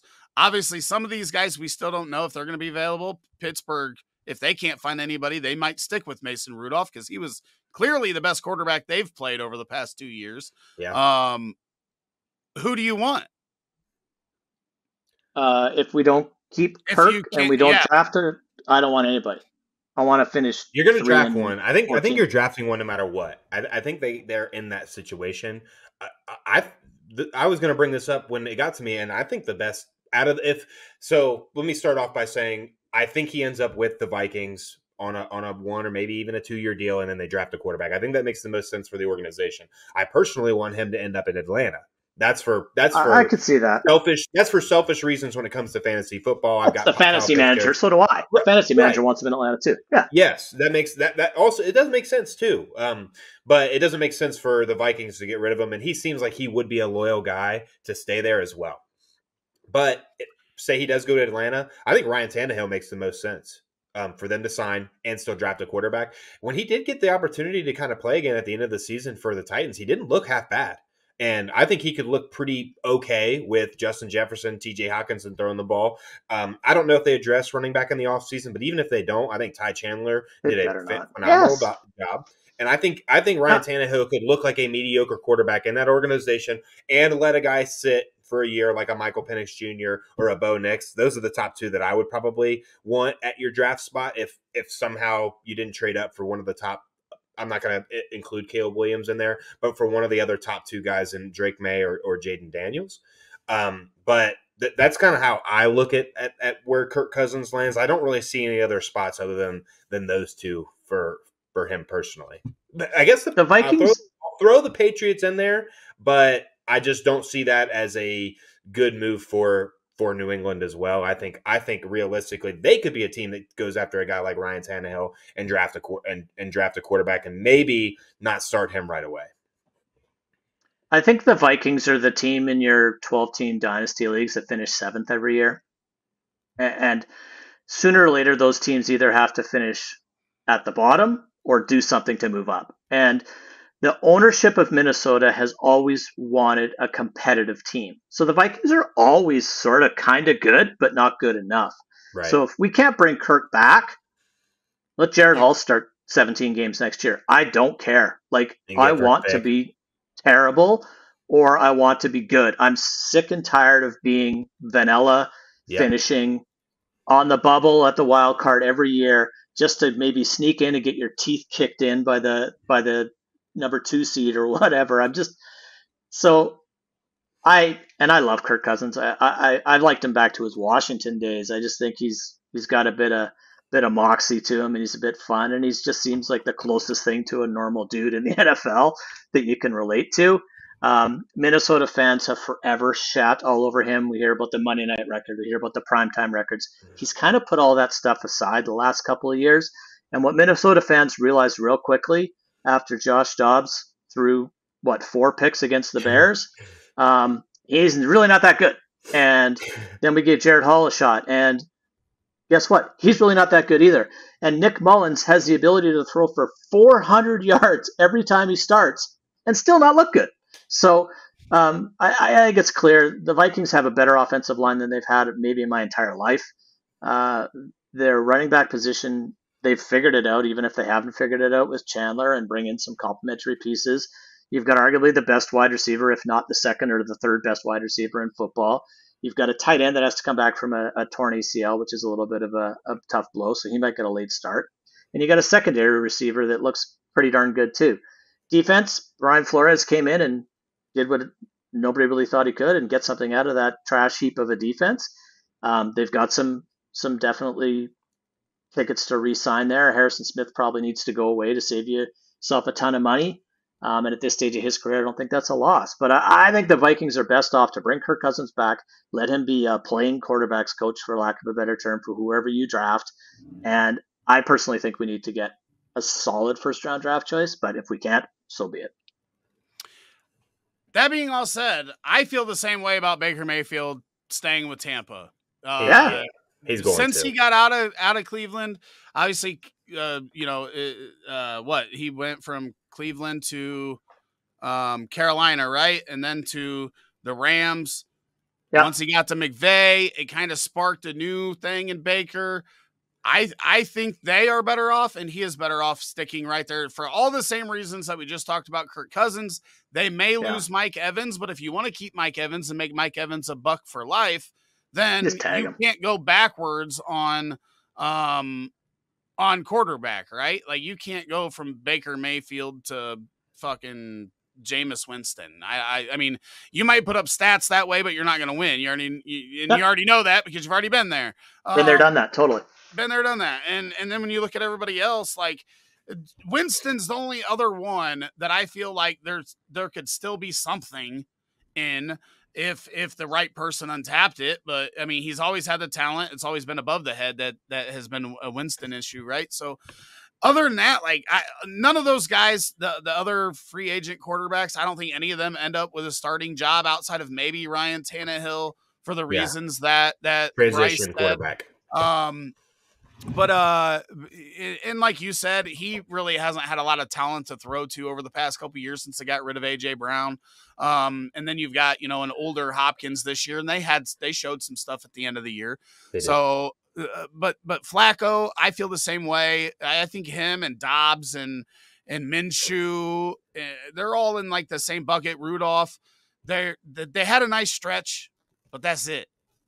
They're good backup quarterbacks. They're good backup They're rock solid backup quarterbacks, right? Yeah. So New England should draft or sign a free agent quarterback. There's 5 and another one of these guys on that list better than our starters. So bring Jacoby Brissett home. He'd be the best quarterback you've had in years.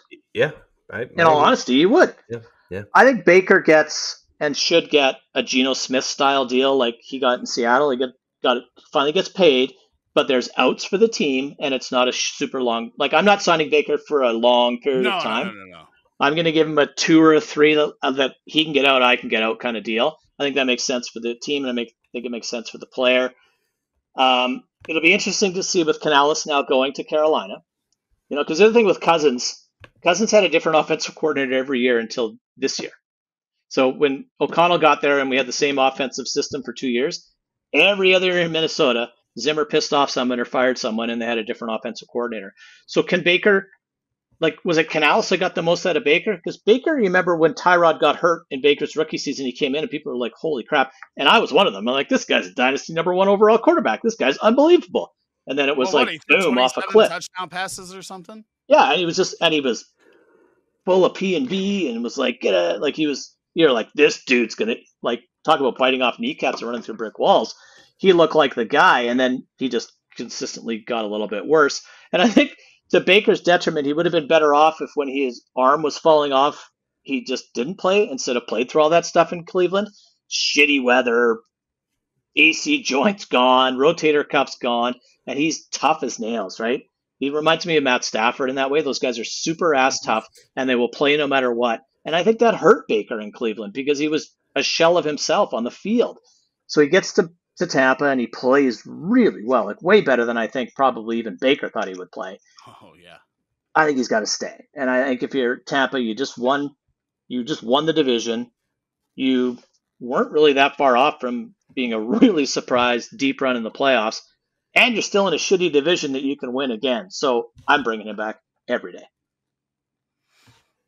Yeah, I really don't have much more to say on Baker Mayfield. I don't see a situation where he leaves, and I don't really see too many situations where other teams really go and grab him because the same situation, that you're going to have to address it again in a couple of years, and there's just no teams right now. They're like, oh, Baker Mayfield's going to put us over that hump to make us a Super Bowl team, so it just makes sense for Tampa. Everything you guys said is exactly spot on.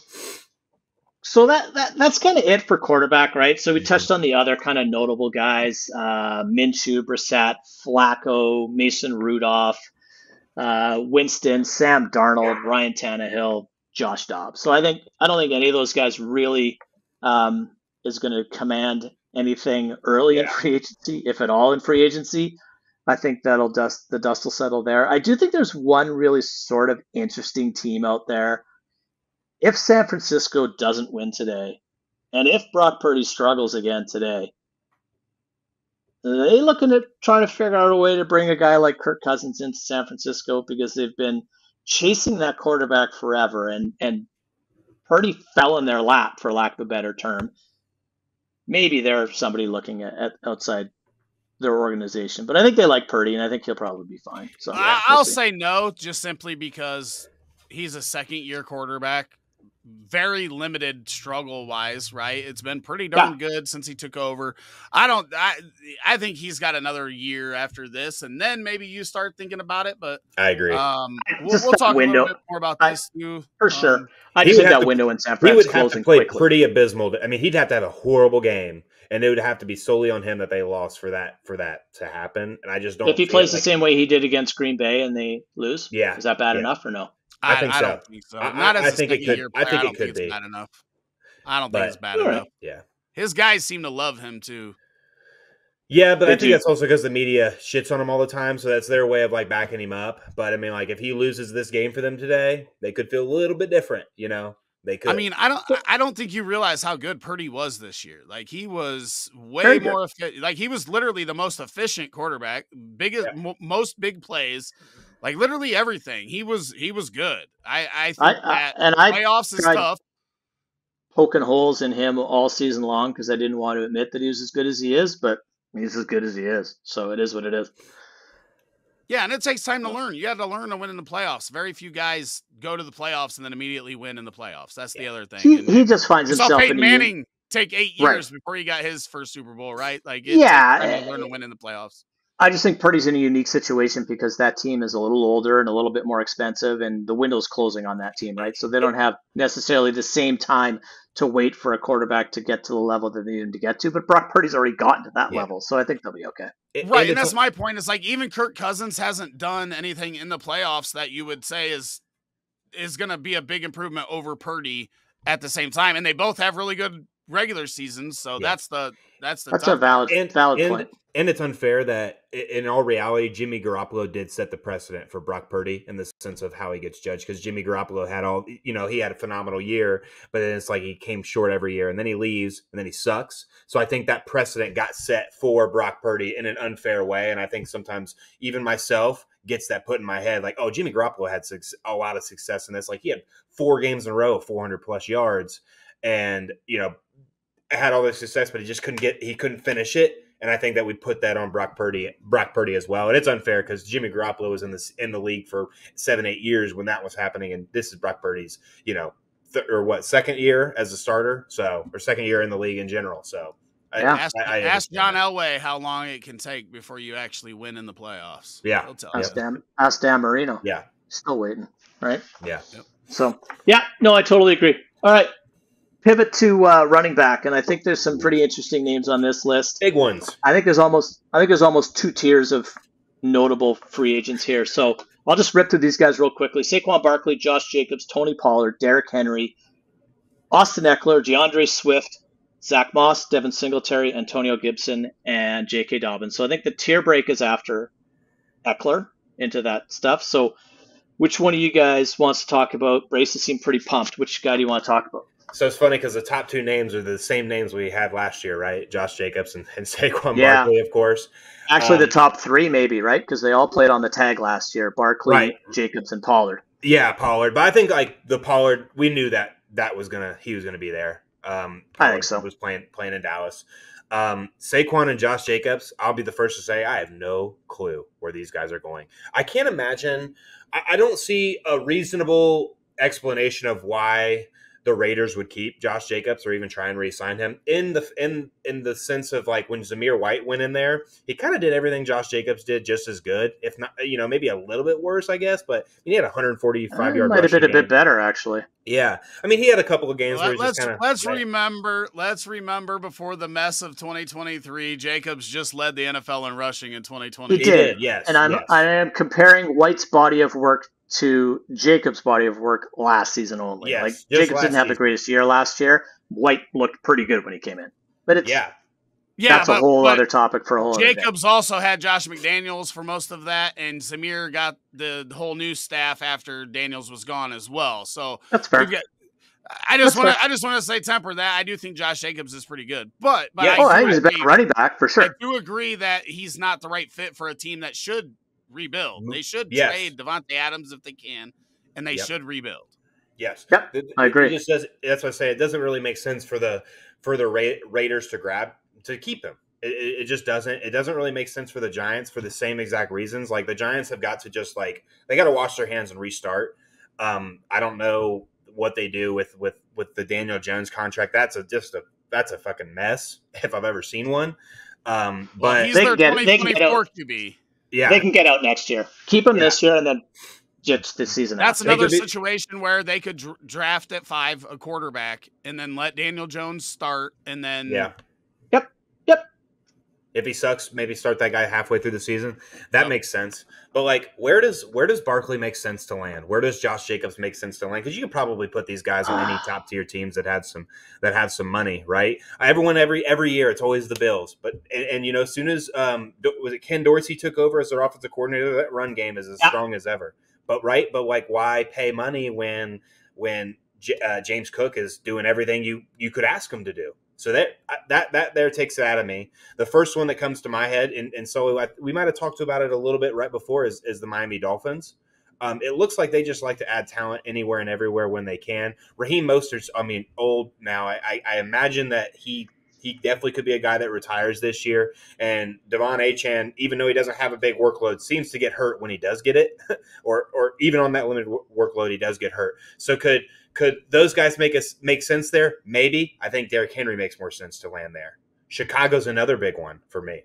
I think Chicago could be a team that invests in the running back. I think Khalil Herbert, Roshan Johnson, Deontay Foreman were okay this year, but like you put a guy like Saquon Barkley in there, or even Josh Jacobs, you got to worry about the number 2 rushing team in the league. Yeah, they were with a rotating backfield. Imagine if they bring Josh Jacobs or Saquon Barkley in there with Justin, and they keep. Does that include quarterback rushing or just running back rushing? That includes the quarterback rushing for sure. But Justin but didn't really run the ball until the last half of the year. Our running backs have been some of the most efficient in the league over the past 2 years. We were number 1 in the league in 2022 in rushing, and number 2 last year. And a mobile quarterback will do that for you, right? That's credit for that. We've talked about that a bunch, but imagine you guys got money, right? I mean, when I shook my head, I want to make it clear. When I shook my head, that was to Miami. I don't think any of these guys fit Miami's profile of a running back. You don't think 4.3 speed. You don't. Okay, that's look at fair. their team. That's fair. But I feel like kind of near the end there, it feels like they were using Raheem Mostert more in the red zone. Like, I mean, I know he was used a lot, and he did have some big plays and everything like that. But Derrick Henry's not slow. I mean, he's not slow. He might not be 4.3 speed, but what is he like 4? What would you run in the combine? Like a 4.4 something? 4.5? Well, yeah, but that was it was also 25 years ago. Like, how old's the guy now? Like, I think that's the part for Derrick Henry. He is 30. I like Jacobs to Miami. I really do. And I totally agree with what Rick is saying, but I think they need a little bit more thunder and lightning. I think so too. Bang bang, and then a take it to the house guy with Achane. I think Achane is awesome, and I love him, but I don't think he can be your future back. So I think someone like Jacobs makes sense. I think Barkley makes a ton of sense replacing Eckler in Los Angeles. That's a good spot. I didn't even think about that, and I like that fantasy-wise. I think Barkley I like to see in Chicago as well. If they keep, I don't really care what they do at the quarterback position for him, but because they are going to utilize the running back. But I really Chicago's like neat. The one thing Chicago didn't do that like the Eagles do is they didn't let Justin Fields vulture the running back touchdowns. Like they gave it to the running back. Huh? Yeah, he only had 4 touchdowns. I know. That's what I'm saying. Like he was not a touchdown vulture. Yeah, I like Baltimore. I like the running back. Baltimore does the same. They do. Right. It wasn't the same as in Buffalo where Allen had 16 rushing touchdowns throughout the season, and then you've got Hurts with the tush push and everything in Philly. So yeah, it is completely different in comparison to a lot of the other running quarterbacks. Yeah, because you usually don't like running backs landing in spots where the quarterback's a dual threat, but Chicago's breaking that mold. I'll still disagree with that hardcore because it adds a yard and a half to 2 yards of efficiency, which makes up for the vultured touchdowns. Yeah, it helps, but Baltimore is another example of how Lamar is obviously a good running quarterback, and I think this is more organizational mindset is I don't want my quarterback getting murdered on a 2 and 3 yard sneak at the goal line. Like That's what I pay this guy less than market value for, to go and scramble Right. his brains, right? I love how you worded that. That was great. Well, it is what it is. But I mean, so that's the other big piece of this whole discussion, is anybody paying these guys.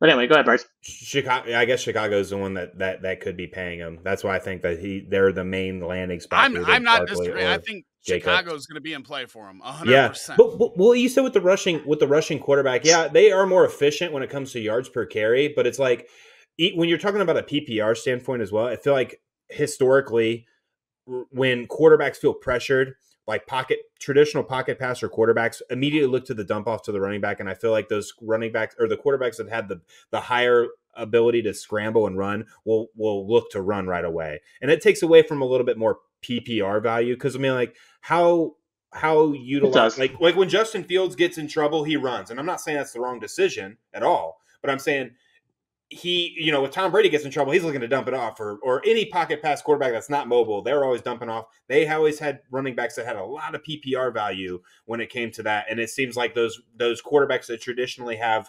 that rushing ability, the running backs don't correspond with a lot of PPR value. We've seen it with the Ravens, with Justice Hill and Gus Edwards. Like when they get in trouble, they're looking to run first. And it seems like when that happens, running backs are the first ones to get the benefit from maybe busted plays in that sense.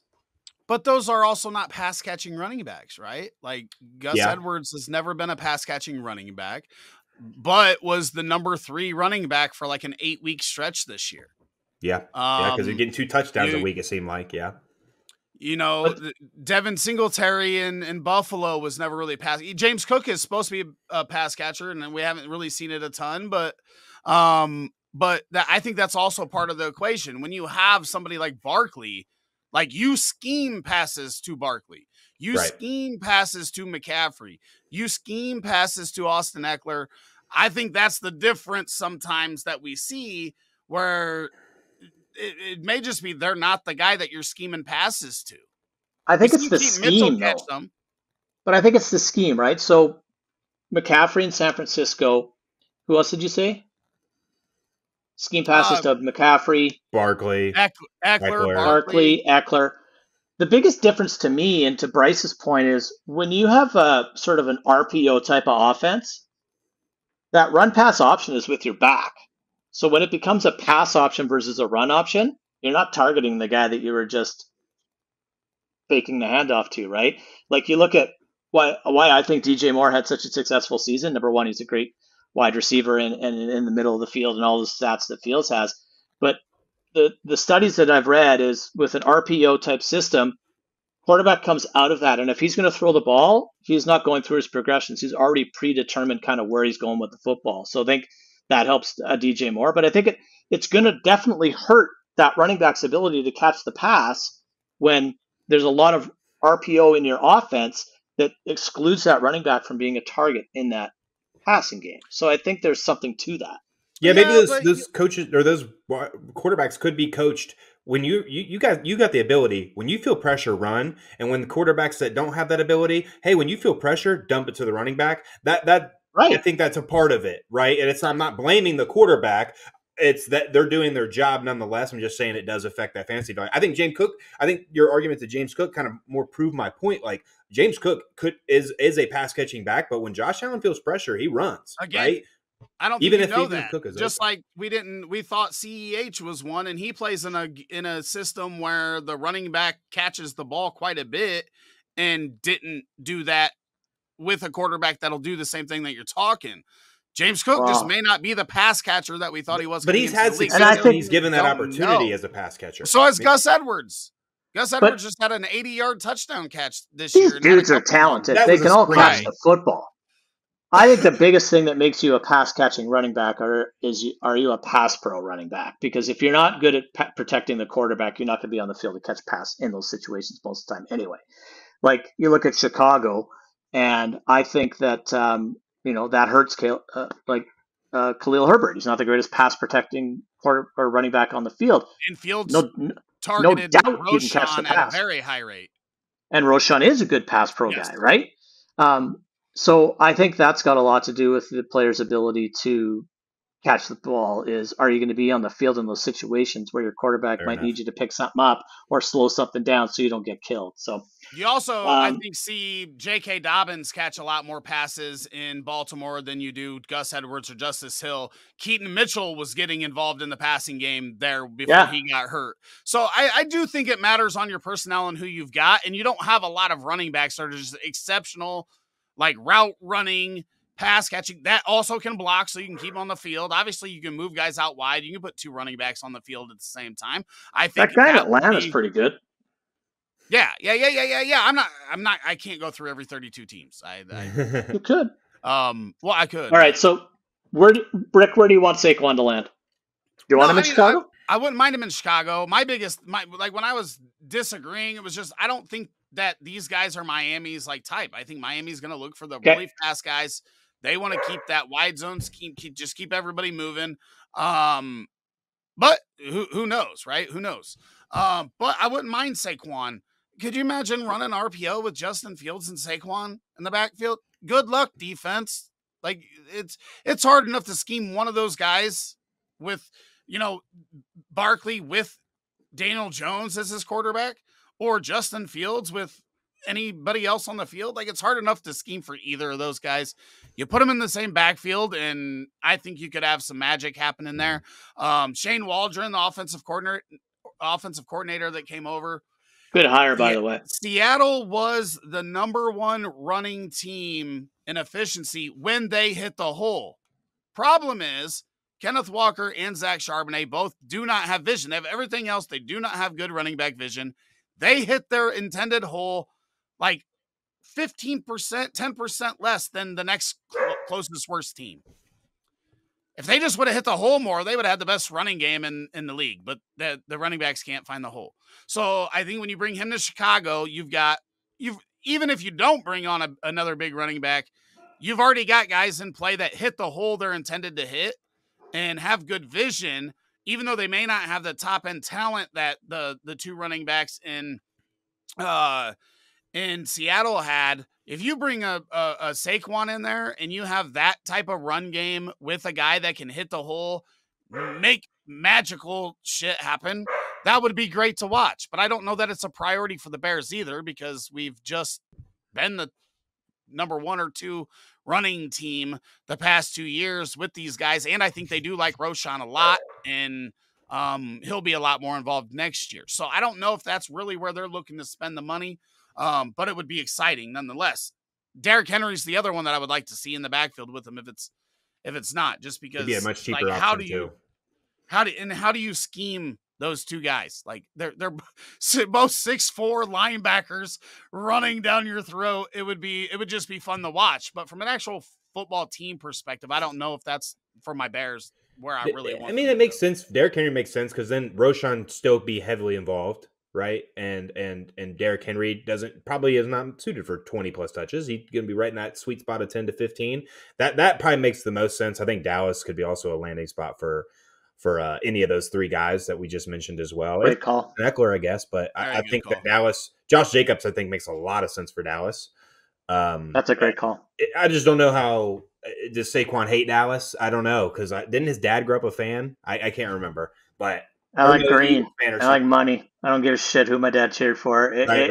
If But I was didn't actually going to pay a running back, I don't care where. I'll play on Mars. Yeah. So Dallas would be a great spot for any of those guys when it comes to their fantasy value wise as well, because they tried. Are these guys all? Colored, but he just didn't. Are these guys all like so?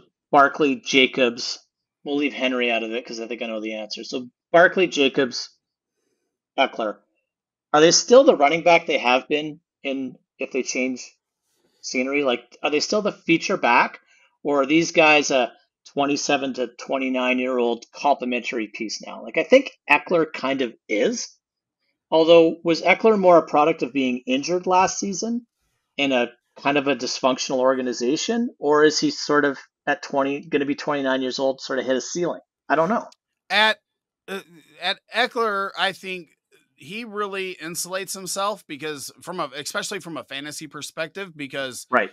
he could get 7 carries a game and still be a dominating factor in fantasy because he's getting 6 to 8 targets a game, if that's how he's used. Remember, Danny Woodhead had a top 12 year.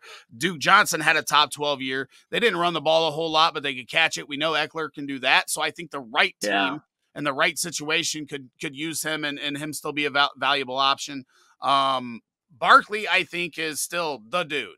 If you get him out of New York, but out from behind that terrible offensive line with a quarterback that you don't have to scheme for, like literally the defense's job against the Giants was just don't let Saquon beat you.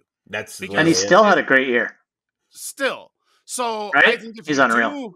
If you do put him into a team that's got a good offense, got a good quarterback that defenses have to scheme against, has weapons on the outside, then they can't just key on him. Let's see how good he does. We saw his rookie year. We saw what he's capable of with a little bit more around him.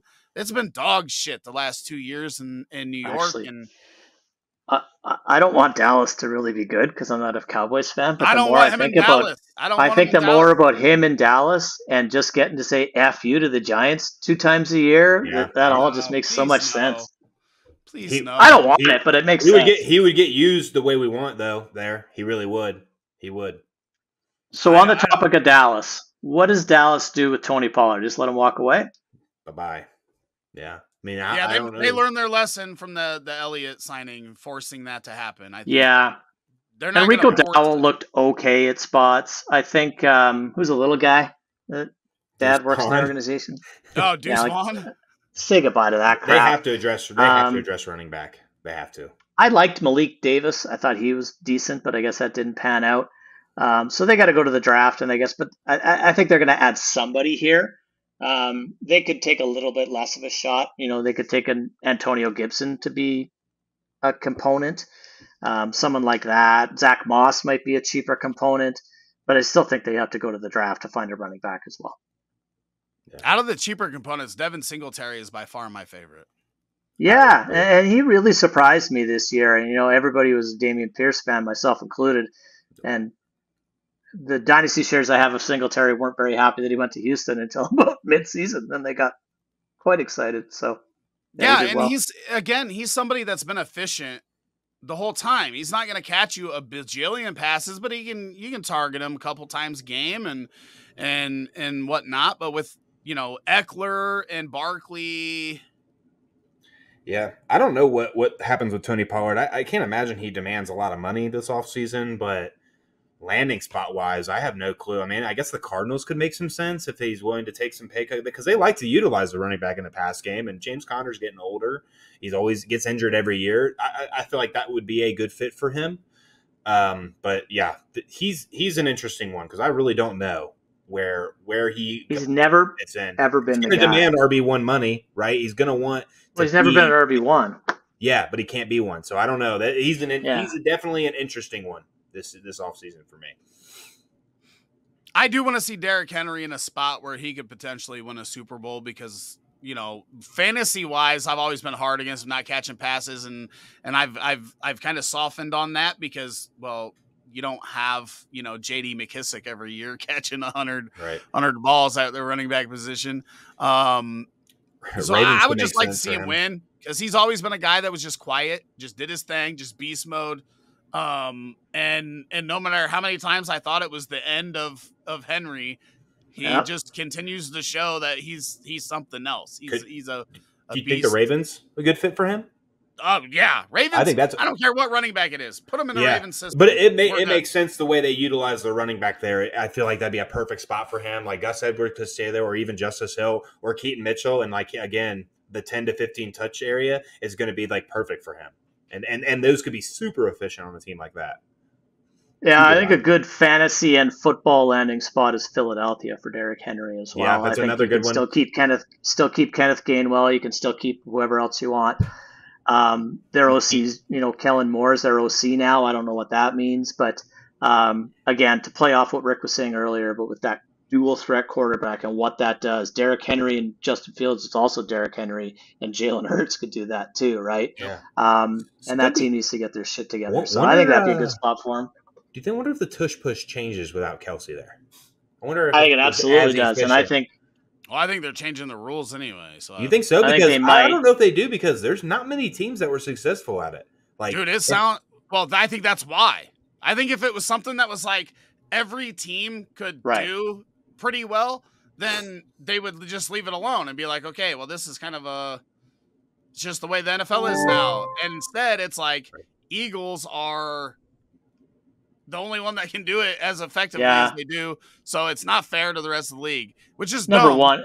which is You get a really, really good quarterback at doing it. But Kelce said it was like a car crash every single time. Dude, like it was he just said- pure hell.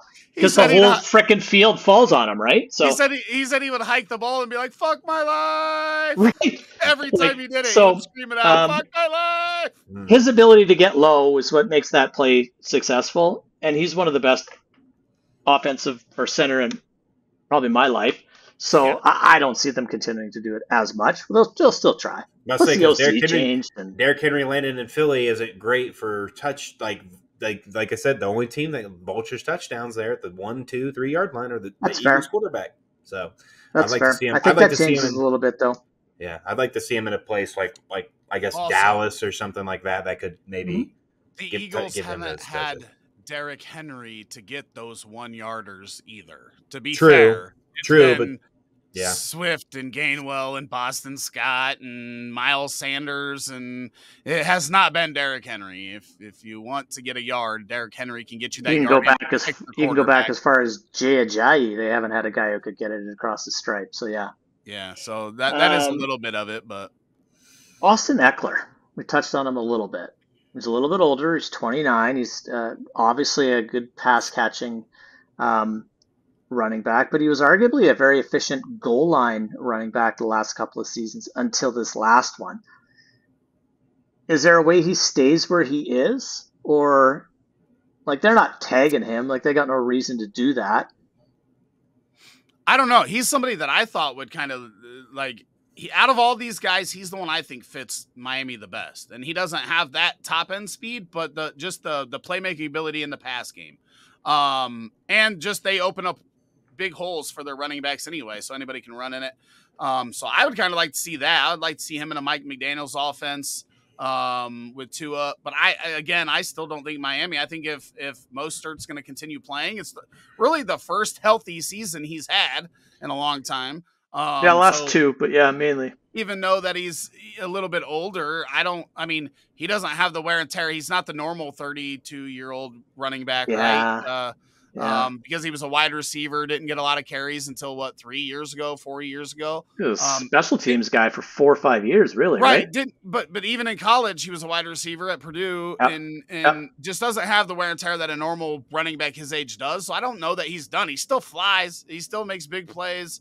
I don't think the running game was their issue. Obviously, we would like to see Achane a little more, the ability to stay healthy a little bit more, but it could just be an unlucky year for him too. That's the other thing, is that we only got a year of data and we don't know how that's going to play out. But I just thought Austin Eckler would look good in there.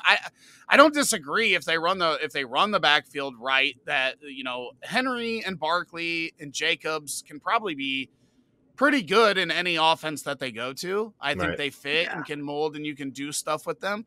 But I do think Austin Eckler in Miami would be a little exciting. And since he catches so many passes, I'm not worried about the age as much with him, because you can just stop giving him carries and put him out wide. He can just turn into a slot receiver. Like, you don't even have to have him in the backfield. That's the nice thing about him, is that you could, if you just say, okay, he's not an efficient runner anymore, we can move him out into the slot or motion him into the backfield into passing plays and stuff, then I think you can get more creative with him. And that's what I want to see Mike McDaniels do, is the way he gets creative with players and see how they would use him. But yeah, those guys I think will fit just about any system they go to. And then J.K. Dobbins is interesting to me as well. Yeah. J.K. Dobbins, I have no clue. That's a guy that's like, I'm going to see where he lands. Will he have to fight for touches? could he? I mean, he just has. We have no data on him, pretty much. Like when he does play, he's super efficient, but I mean, he can't stay healthy, which is extremely unfortunate because he's shown the ability to potentially be like a top fantasy asset, a top running back in the league. Another Austin Eckler interesting spots for me would be the Cardinals, who desperately need pass catchers in any way, shape, or form outside of, I guess, the tight end position. And then I think Houston could be a little interesting spot for him as well. I think giving C.J. Stroud another weapon, especially one out of the backfield that maybe he didn't quite have, like a guy that you didn't have to, you're not scheming plays for Devin Singletary to catch balls out of the backfield where that opens up another lane of opportunity. And it seems like CJ Stroud has the cerebral capacity to be able to open up offenses anywhere and everywhere. So adding that element, he looks pretty good as well. But yeah, J.K. Dobbins. That's a good spot. I just want to say, because I didn't even think about Houston. Like they weren't even on my radar for running back, right? I just, for some reason, I wasn't connecting anything there. But like adding Barkley, Jacobs, Henry, Eckler, even keeping Devin Singletary, but those first four guys, like I think is like that would. And be they have money. They have money. And after what we just saw this year, I imagine free agents are going to be attracted to that landing spot. I mean, just everything. So, I mean, wide receivers, running backs, and those are probably two positions they could probably use. Another veteran receiver could be a huge piece to them, but a dynamic running back like Barkley or Eckler, I think that opens up their offense big time for sure. I agree with you. I like the Derrick Henry angle because he stays in the division. I think that's fun. I like that messy shit like that. So and he's beat the shit out of Houston for years, but now you get to turn it and putting be like up 200 yards a game on him forever. Yep. Yeah. Real quick, DeAndre Swift. Oh, what is this guy? Like he had two really good games this year and then a whole lot of nothing. Man, wow, he started off so hot. Like I traded him away in a lot of leagues, and when I saw him start off that hot, I was like, "Oh dang, man, I might regret this." And then simmered down, right? And again, he's just gotten to Minnesota's defense leaked hard against the run early in the season. They did, yeah. And that was he ran for about. Right? He's still running. Almost over 200. Yeah, he had like 180 at the half. It was like 180 at the half. I think he just got another first down just now. Like he's still going. So, Still racking up stats from that first game. Yeah. All right. I don't know where he lands. I'm interested in the wide receiver class this year. I think it's one of the best in quite a while. There are like 8 guys on my list, but 5 I really like. So Mike Evans, T. Higgins, Michael Pittman Jr., Calvin Ridley, Marquise Brown, Gabe Davis, Curtis Samuel, Tyler Boyd. I've got one more that I would like to add to this list, and that's Kendrick Bourne. Okay.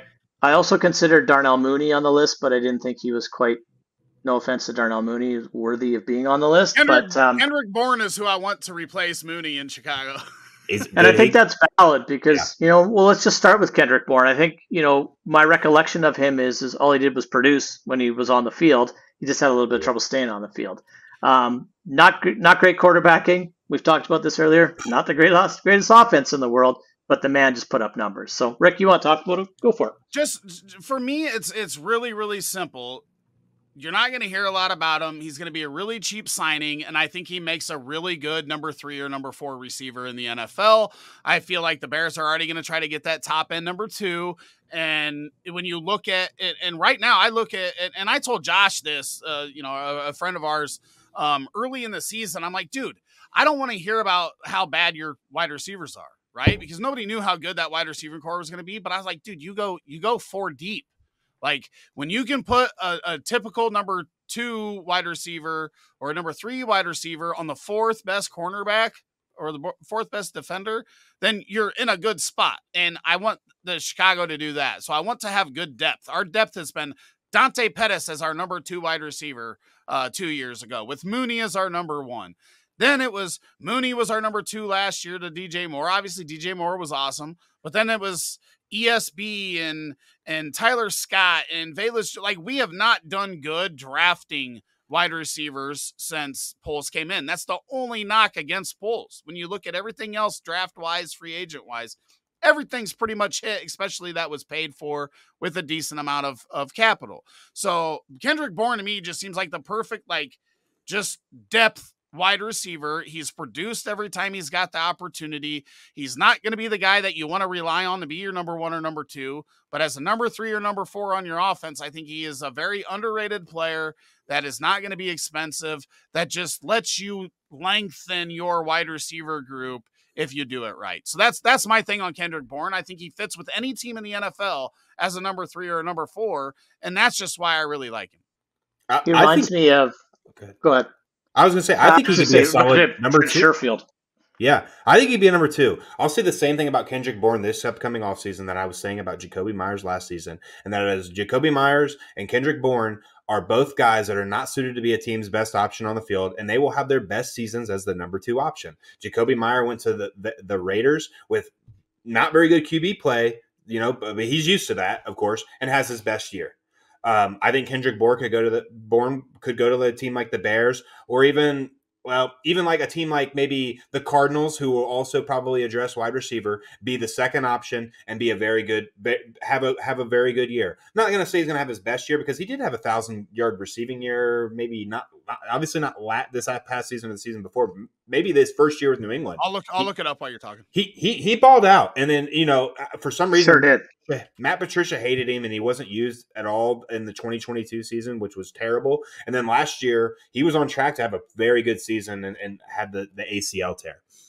And he was hurt the year before too, wasn't he? He's in his season end.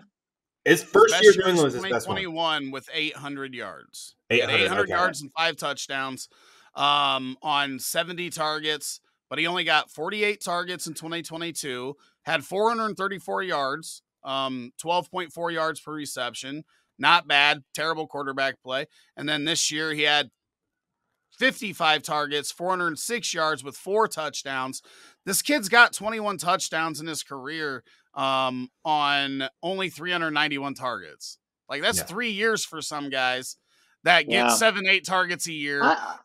He's done it, but again, I think he needs to be the number 3 to really be a consistent option and be able to do stuff if you're passing enough. But I think the Bears would be fun if they had Moore and Harrison Jr. and Bourne as their other guy, right?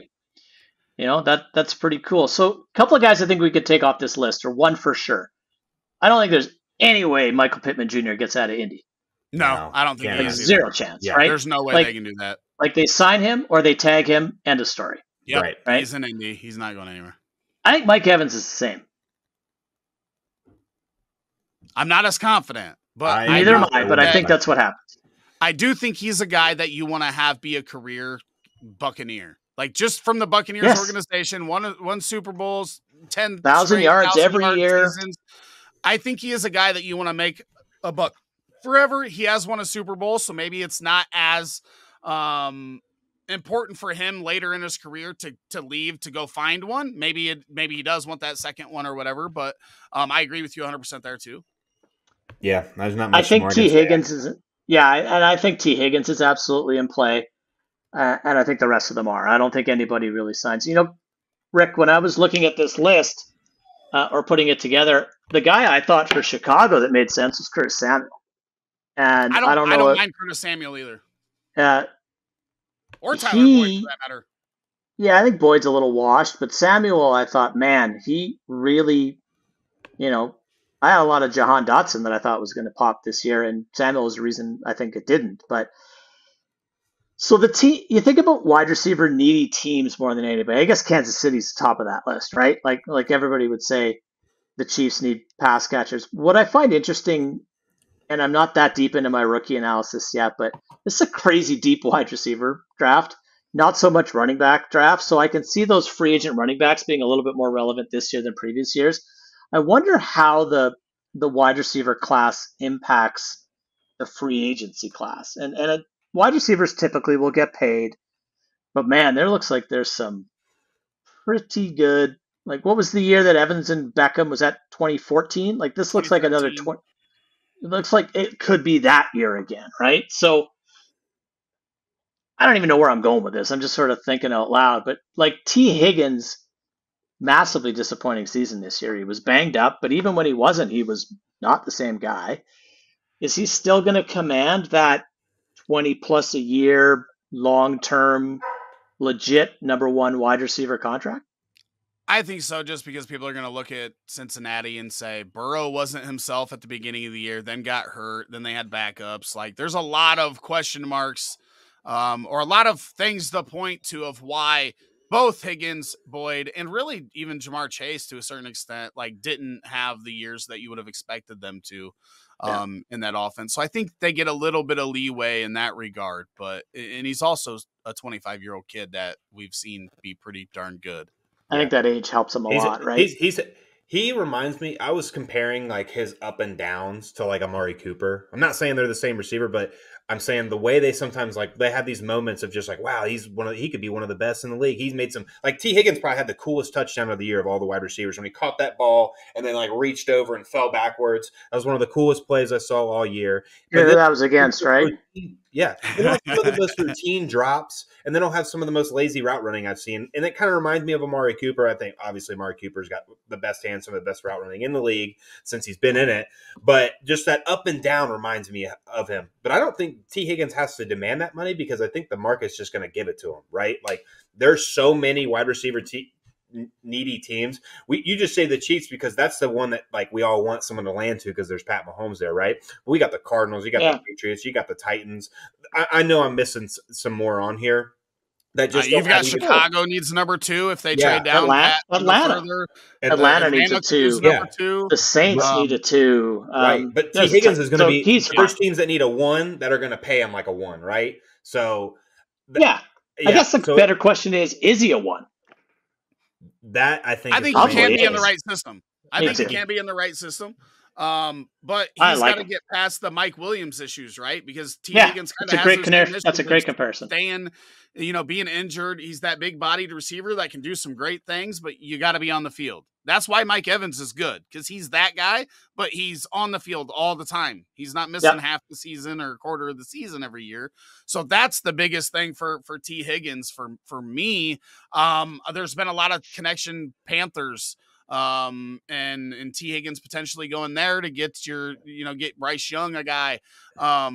So I think T. Higgins is going to have options. And the other thing, like your point to the draft, I think teams now are thinking this way. We can sign T. Higgins, and if that right wide receiver is still there in the draft, we ain't hurting ourselves by doubling up on some beast mode wide receivers. Yeah, and I know we're going to talk about resetting the quarterback. I don't want to let a cat out of a bag, but I think it makes more sense to do that at the wide receiver position than it does at the quarterback position, to exactly what you're saying. So you go and spend some dough on a guy like T. Higgins and then still add a neighbors to your team. You'll be just fine, right? So another guy I find very interesting on this list is Calvin Ridley. Another thing I found to be very interesting is that this dude's going to be 29 years old. I don't know how the hell that happened so fast. But I guess when you take a year and a half off of the game, you still have a birthday. So, and you come I don't know. And you come into the league late, age, right? And you come into the league late. Maybe that's what we need to do. Too. Maybe we need to develop an NFL age calculator, like a wear and tear. Yeah, like a dog year, but an NFL wide receiver year. Right. Like your dog's 1, but he's really 7. Calvin Ridley's 29, but he's really 26 and a half. Right, and if you have 27 accusations against you when you're a 25-year-old, you're really like a 65-year-old. Totally. And then if you get kicked out of the league for a year because you're betting on sports, maybe you gain 3 years in age. So maybe he's really 32 football years. Who knows? Yeah, and he's an interesting cat. Like, I think we're a fan of his, and I know I have been for quite some time. And even coming out, he was yet another product of that system and just another great route running talent. Loved him when he was riding shotgun with Julio Jones. I think he was arguably one of the least effectively used wide receivers this year. And I don't watch a ton of Jacksonville football, but almost every game I watched him, they kept him on the boundary and the DB just took him right to the sideline and out of the play. So either he's got to make a crazy one-handed toe tap, or Lawrence is throwing it 4 rows deep into the stands. And then Christian Kirk gets hurt, and Zay Jones gets hurt. And all of a sudden, you got to open up the field for Calvin Ridley. All of a sudden, he started having these really good games. So I just think that I don't know what Doug Peterson was really doing there. I don't know if they bring him back, but I think he's a Atlanta or an Arizona Cardinal type perfect guy to sign. Um, Honestly, there's 32 teams in the league that could use Calvin Ridley. It's just where does he end up going? So, what do you guys think about Ridley? You guys know I love Calvin Ridley too. Literally, Yeah. these top four receivers on your list: Evans, Higgins, Pittman, and Ridley. I would love if the Bears brought any of them in. Won't lie. Yeah, why wouldn't you, right? But yeah, again, I think he's a guy that fits with any team, and any team would be lucky to have him if they scheme him right and they utilize him right. Then it's a big win for them, because we've seen him dominate games this year. But we also, again, Trevor Lawrence is another guy that I think has been very overrated over his first few years, and isn't quite as good as we would hope at this point. But again, he's a third-year quarterback too. So people don't realize it takes a lot more than 3 years to get really damn good at quarterback, unless you're a freaking, a unicorn. Yeah. Or Bryce Young. What we got next here? Um, Sorry, Bryce. I was just saying, I think Calvin Ridley for me, out of all the teams that need wide receiver and things like that, and where I see maybe he wanting to go, I think this is the one spot where, everyone says it, but the Chiefs, I think, make the most sense for Calvin Ridley. I think that's the one thing they've been. Rashee Rice has, I think, exceeded expectations. I think we can all agree on that. Travis Kelce looks like he's starting to decline. Of course, he's kind of coming along here in the playoffs, but throughout the season, it was kind declining. It was inconsistent play throughout the season. I think if they win the Super Bowl, does he quit? I don't think he does. No, he said on his podcast that he still loves the game and everything. Now, Taylor Swift's in the picture. Maybe after the season, he finds out he's having more fun traveling around the world with her and decides that football's not what he wants to do anymore because he wants to just do that. So I don't think it's out of the question.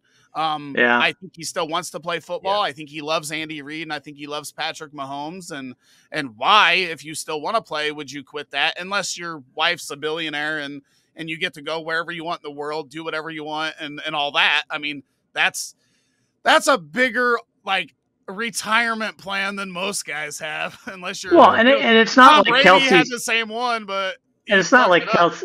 And not to diminish a fry cook at McDonald's, it's not that Travis Kelce's a fry cook at McDonald's too. It's not like he's hurting for cash either, right? But then when you layer in a $850 million net worth girlfriend, that's not bad. She's worth over $1 billion, whatever it says on the internet. Well, every time I check, it goes up $100 million. So, but that's way different than being a guy worth $60 million when your career's over. That's a drastic difference. Yeah, but he's not even on the field as much as he used to be either. Like if there's a run play, Travis Kelce comes off. He's like, I ain't blocking, right? So they got to find another pass catcher for Pat Mahomes, because even though this team is going to the AFC Championship, their offense has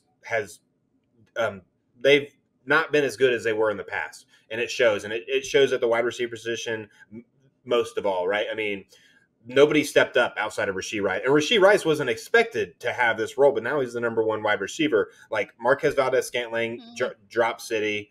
And there's nobody. Kadarius Toney is not even close to what his athletic potential we thought it would bring him to. So they have to get another pass catcher, and it makes sense for them to bring in a veteran presence. And of course, any veteran is going to be like, oh, cool, the Chiefs, I'm going to have a pretty good chance of being in the Super Bowl if I go there. Yeah. So it makes sense for Calvin Ridley too, for money purposes. I think so. It's funny, so Juju Smith-Schuster goes to Kansas City, and I thought, holy crap, this guy is going to go kaboom. He's a bit banged up. His knees aren't what they were, and he's got nothing left. He still had almost 1,000 yards receiving in Kansas City, right? So 940. And then we saw what he became when he got to you guys, when he didn't have a good system and those bad knees and everything else. He's irrelevant. But I think the Chiefs were almost trying to say to the world, we'll show you we didn't need Tyreek Hill. You guys say we made a bad move not getting Tyreek Hill. We'll show you we can win without him. And they have, but I think they do, to your point, absolutely need a guy. And I think the guy on this list that makes a lot of sense for them is Marquise Brown. And I think he could absolutely ball the F out in that offense. I think this guy's a top 15 type talent. who just hasn't been able to put it all together through either injuries to himself or his quarterback. I think his give a shit meter's a little bit in need of a battery recharging as well. But I don't disagree. Calvin Ridley would look good in that. Calvin Ridley would look good in 32 different offenses in the NFL. Any of these 8 guys would look good on the Chiefs. Yeah, they would be pretty solid. I think Curtis Samuel would be real interesting the way they could use him as kind of like the hybrid wide receiver McKinnon guy. Like that could be some fun stuff. Hell, they could sign Gabe Davis just to have a little fun with Buffalo and Samuel. Like they could add 2 guys. Oh, like, they could add 5 guys this offseason. Wouldn't surprise me. But just money wise, right? Like it'd be a lot easier to add Gabe Davis and Tyler Boyd than it would be Pittman Jr. and Mike Evans, right? So that was going to be my point to the high end guys is that like they've got to keep their defense intact. So maybe that's a good point. Money's not going to work. So that's a good point. These tier guys though, like Samuel has proven, Boyd has proven, Brown has proven when he's on the field. So yeah, and then Gabe Davis, like you could literally just have him and MVS just sprint, or meet McCole Hardman if you've got him on the other side. MVS just sprint all the way in the locker room and leave. Even if he sprints and you don't throw him the ball, it still takes a defender with him. True, you got to guard him still. I'm not sure why. I think if I'm not DB, I'm like, let him go. I'm sorry, Sully, but even if you're standing down there, they're gonna make sure that you don't get to just catch the ball for free. They'll make contact with me on the line, and I'll be out for the rest of my life with an injury. So they'll press cover me, and I'll break something, and that'll be it. So it's all good. Well, at least there's not a whole lot to talk about at the next position. No, there really isn't, and I think that there's one guy only. So I got 4, and I reach for relevant tight ends. Dalton Schultz, Hunter Henry, Gerald Everett, who's near and dear to my heart, and Noah Fant. And then there's other guys like Gesicki, Colby Parkson, Troutman, Harrison Bryant, Irv Smith Jr., who's not near and dear to my heart, and Austin Hooper. I don't think we need to bore anybody with that. But Dalton Schultz, Houston, they tag him? They're not letting him get out of town. They cannot. Like I don't think there's no reason to do so, right? Yeah, they just tag him and call it a day. Plus, I don't think Schultz is looking to get out of town either. Bryce's point earlier about CJ Stroud and I think he likes the state of Texas. If you really think about it, I mean, he didn't move. Well, he should. Yeah, listen, it's been pretty good to him. It has been. It's kind of the opposite of when something doesn't work and you do it 3 times and you say third time's the charm.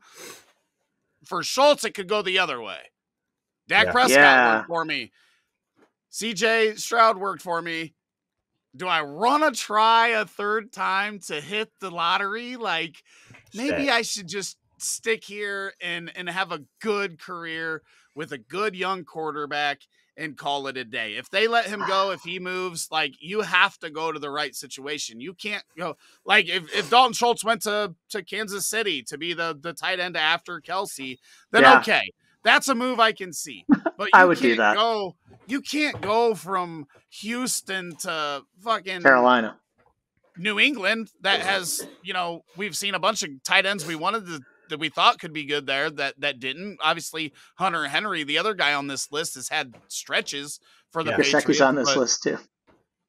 Gesicki, yeah. Hunter Henry Gesicki's the most interesting best year for New England. His best career year was in New England. Health has a lot to do with that too. He was pretty solid with the Chargers. He just couldn't stay on the field. He was a pretty good touchdown magnet his first year there, though. He was getting a lot of Yeah. He was good. He was good on the field, but he was never on the field enough. There. But then I don't think they used him. If I'm Dalton Schultz, I'm 27 years old. I'm probably got another 4 years left in my career. I'm going to maybe take a little bit of a haircut salary-wise to stay in that Houston organization because I honestly wouldn't be surprised if Houston was in the AFC Championship game next year. I really wouldn't. Like they're really, really solid. They've got good coaching in place. I think that that's what I would do if I was him. I think the other guys here, I think Gerald Everett is a perennial underachiever. For whatever reason, I think the guy's crazy athletic and a really good tight end. It just hasn't been able to put it together. He has the opportunity to land somewhere and be good. And then that's kind of it for me. Is it crazy to you guys that Noah Fant is only 26 years old? He came in with Hawkinson, right? If you told Same me class. If you told me any of these guys had the ability to have like a Evan Ingram like resurgence, depending on their landing spot, it would be Noah Fant for me. Yep. He was no pretty good in Denver. Yeah, I think Everett, Fant, and Gesicki could all be like in that same bucket. That being said, please, New England, do not sign Noah Fant. Let him succeed elsewhere. No, yeah. I think Kansas City could be a good spot franchise. for Noah Fant. Kansas City could be a good spot for Noah Fant. Well, they run a lot of 2 tight end set. Travis Kelce doesn't like to play all the downs anymore. I think give him like a year of just like being there with I think he's athletic enough to have success there. Maybe not his first year, but definitely his second. He's literally at the normal tight end like breakout age, but he's been in the league for 5 years. 5 years. But if you look at his numbers, he was pretty good in Denver.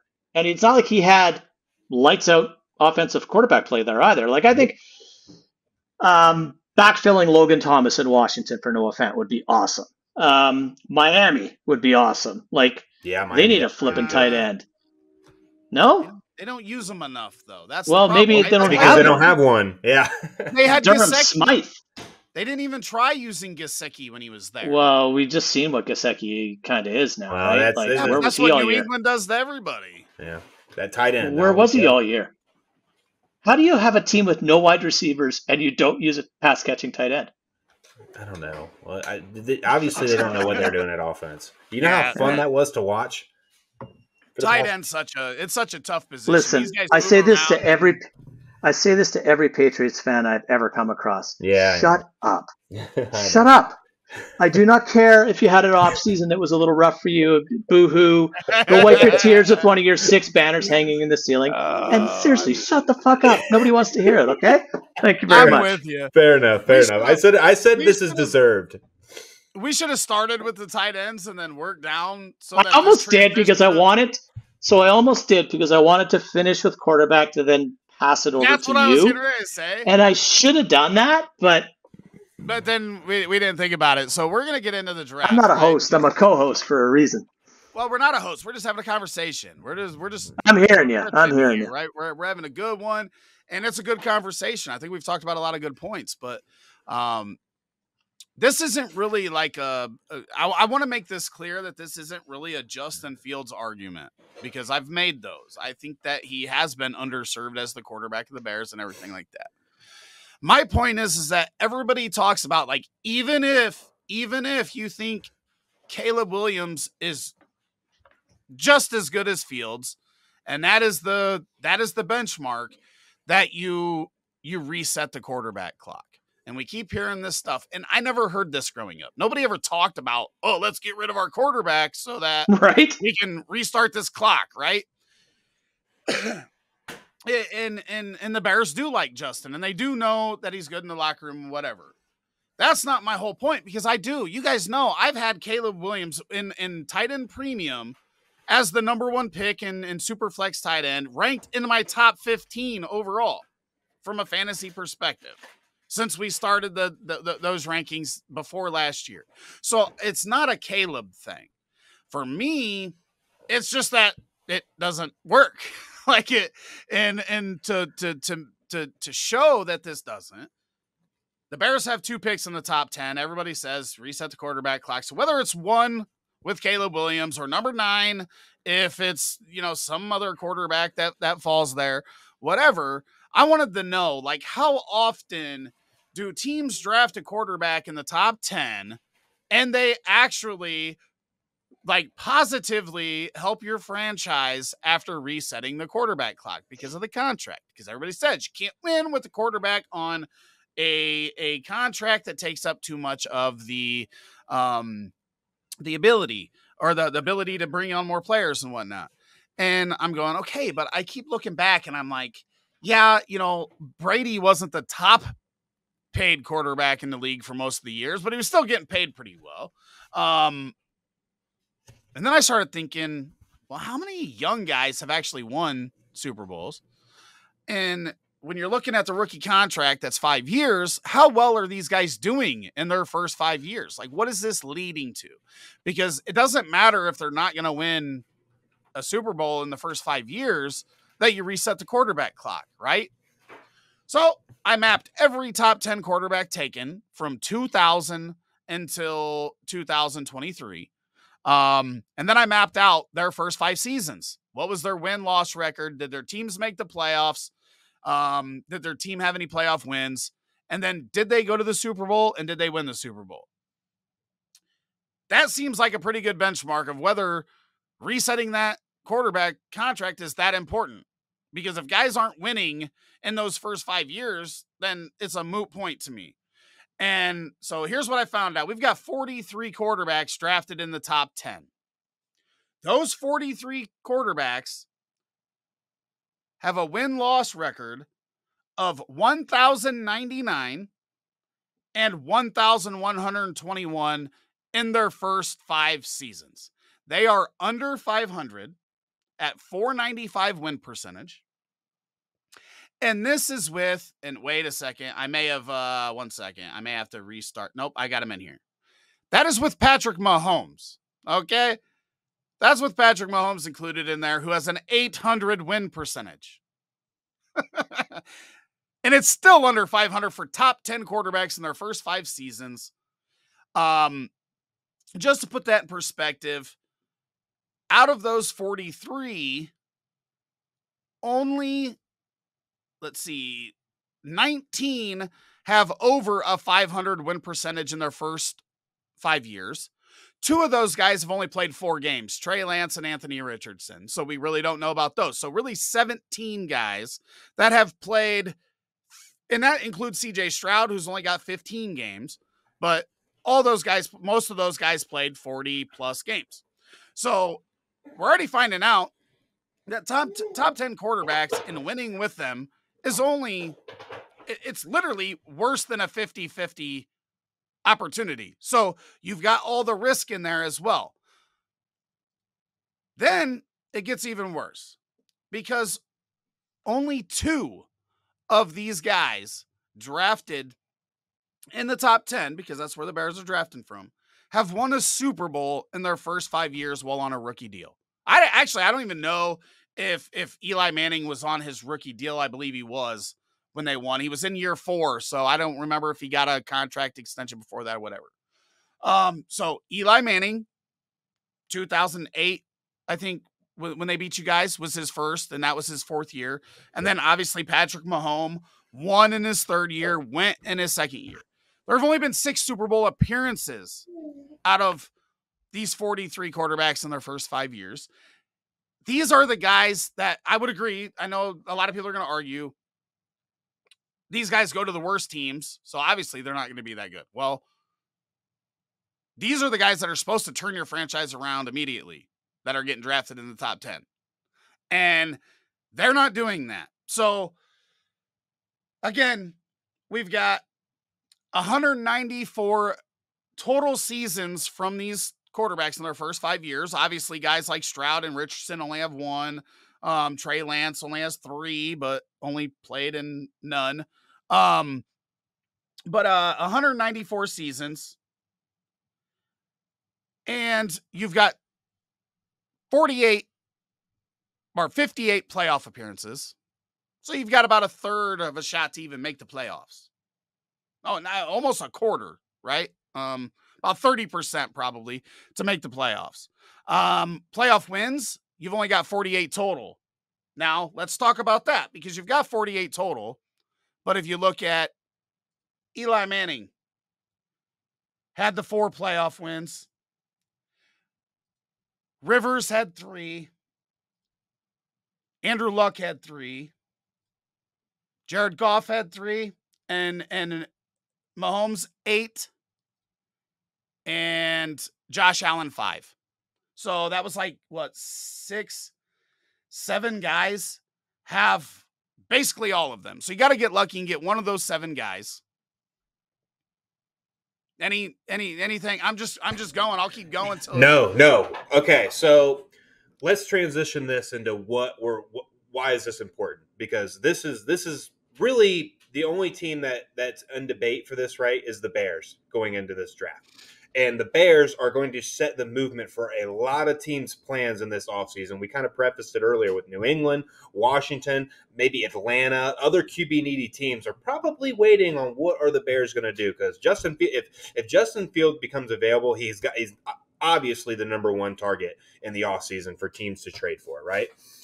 So setting this QB market, and I want to preface this by saying I agree with what I know you want, and that's that for the Bears to keep Justin Fields and then probably sell that capital, right? You're using all the statistics to prove your point, right? The first setting that doesn't necessarily mean success right away. It's very, very few times. I want to play devil's advocate a little bit. I think it's fun to get that back and forth because I can see what other people's thoughts are when they say that Bears should move on from Justin Fields. I don't agree with it, but I understand what their train of thought is. And let me just first ask you with this, because Caleb Williams is a huge draft prospect, right? Would you rather have Justin Fields or Andrew Luck when he was in his fourth year, right? Or first year or whatever? Because that's what Caleb Williams is being compared to. Andrew Luck went 11-5 3 years in a row to start his career. But there's a big difference here. Mm-hmm. That Colts team was a good team that didn't have Peyton Manning. And they literally sucked for Luck in that season that they didn't have Manning. So they were built better than what even the Bears are. The Bears are still the ninth worst team in the NFL at this point. Right. Obviously, they got better. We probably would rank them a little bit better than that in a power rankings just because of how they played down the stretch. But that team was built different.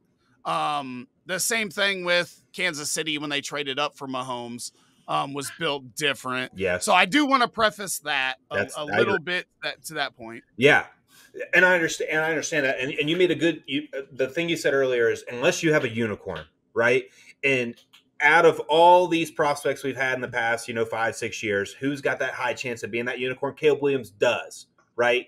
He could be that guy. He's shown the ability to have, his arm talent is amazing. He's shown it in college, and he could be that guy. There's all questions about his maybe off the field issues or whatever that I think's being blown out of proportion by the media or things like that. But I understand that, and I play the numbers. So you got the numbers. So I'm sticking with Justin Fields personally, but to think that people are stupid for thinking otherwise, I see it could be far-fetched. I'm not saying you think that, but I understand that Caleb Williams could be a guy like Pat Mahomes that could turn any organization into a Super Bowl contender if he is what his top level talent could be that we see. His ceiling is that. And I think it's hard to disagree with that. It seems like he can only disappoint in my opinion of what people are kind of maybe putting the pedestal they're putting him on talent wise. But it goes to show football is a team sport. The quarterback may be the most important position, but nonetheless, it is a team sport. And the Bears are going to be putting themselves in the best position as a team by trading that first overall pick and building more of a team rather than trading Justin Fields for what would be a way lesser of a package and getting Caleb Williams and talent around him. You can build way more with that first overall pick than you would be by trading Justin Fields. So, and we're gonna get to that. And I want to make a point to yours at first. Caleb Williams is supposed to be that unicorn, right? Correct. Since 2000, 17 quarterbacks have went number one overall. Mm-hmm. We already talked about the 43 taken in the top 10 with a 495 win percentage in their first 5 seasons. Let's talk about first picks. Michael Vick, David Carr, Carson Palmer, Eli Manning, Alex Smith, Jamarcus Russell, Stafford, Bradford, Newton, Luck, Winston, Goff, Mayfield, Murray, Burrow, Lawrence, Young. Those 17 guys in their first 5 years, 78 seasons combined, 474 win percentage.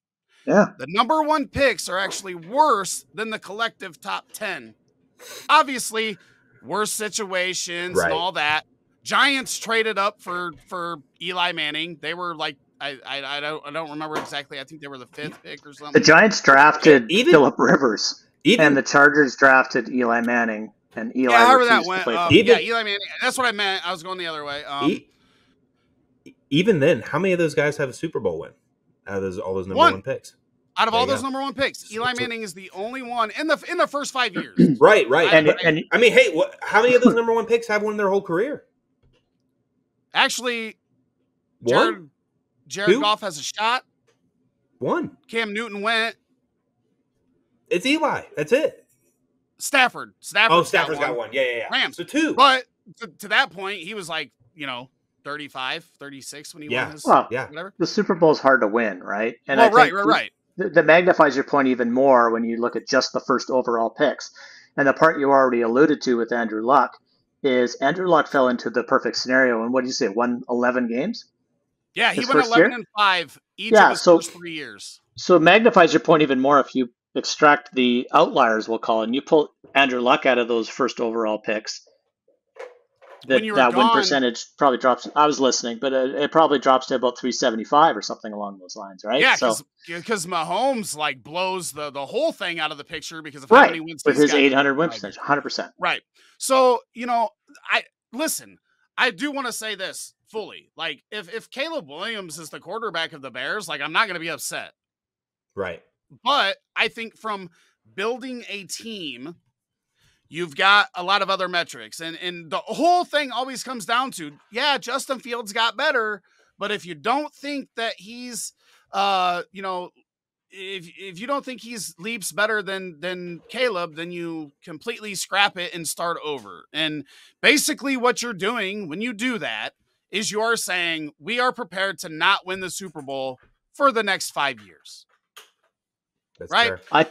And you got to if you're moving on from Fields to go to Caleb Williams, you basically are hoping that Williams is going to be like a Mahomes or even like one of those guys, and it's just like first you got to hope that he's even as good as Justin. Yeah, I think Justin That's Fields the big thing for me. Anything and everything that Lamar Jackson is doing.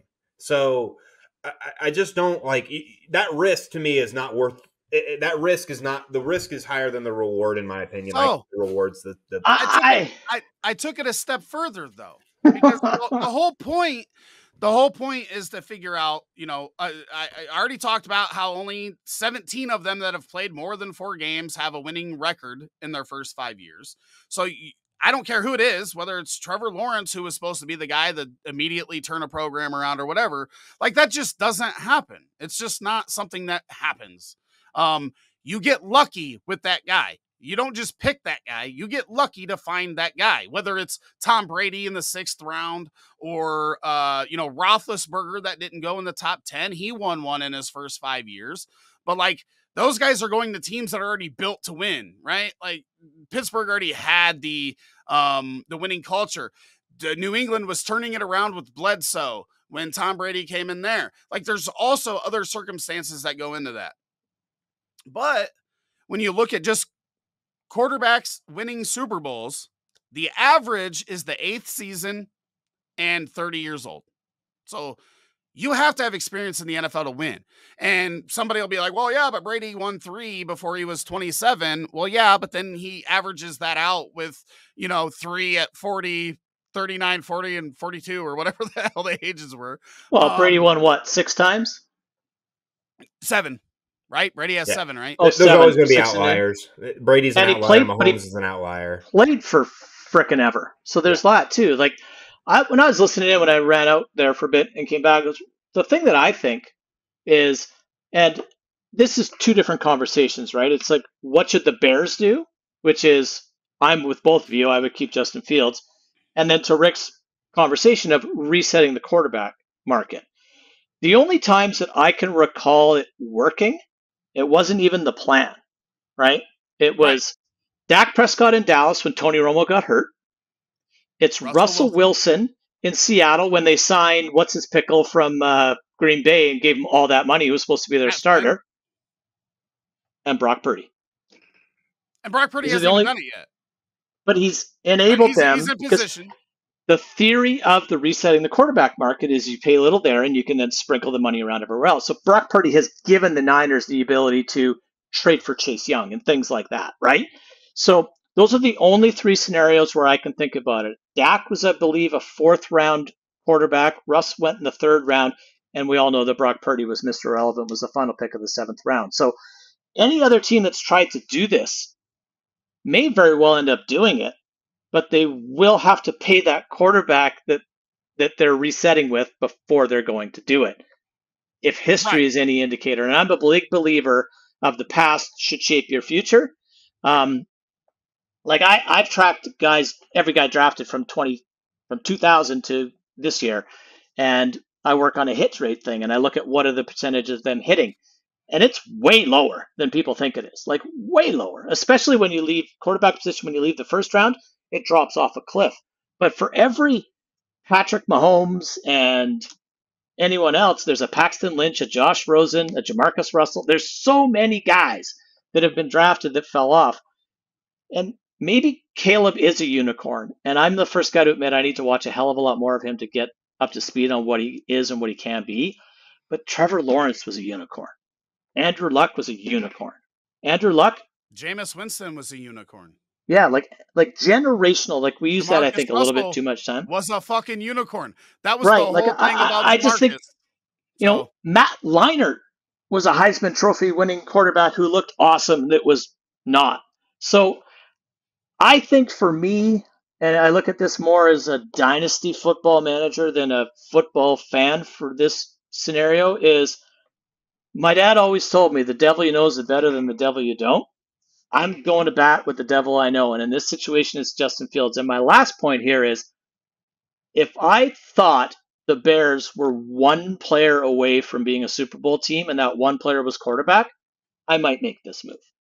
But I think the Bears are more than one player away. And trading Justin Fields or trading the first overall pick in the draft, I think you're going to get a lot more for the first overall pick in the draft when you have Atlanta, Washington, and New England sitting there waiting and trying to figure out what you want to do. Let them beat each other up to give you the best package, and then stick with Justin Fields. Let's talk about this a little bit more because I go a little bit deeper. So here's the question: is what happens to a team the year after they pick number one overall? Right? When they pick a quarterback number one overall, what happens to that team the following season? So, on average, the following season, the team picks number 9, which seems kind of legit. Bears picked number 1 or had the number 1 pick last year, even though they didn't pick it, and then ended up number 9. But here you go. You have a 53% chance if you trade that. Now, obviously, if you trade down to, number 28, then it's probably not going to be equal, right? But let's just say the Bears do trade back to number 2 with a Washington team that's not very good, picking at number 2 because they're not very good. You put yourself in a good shot going forward because you're probably getting their 2025 first. You have multiple firsts 2 years in a row, and you have a 53% chance, according to the last 23 years, that pick is going to end up in the top 6 of the draft the next year.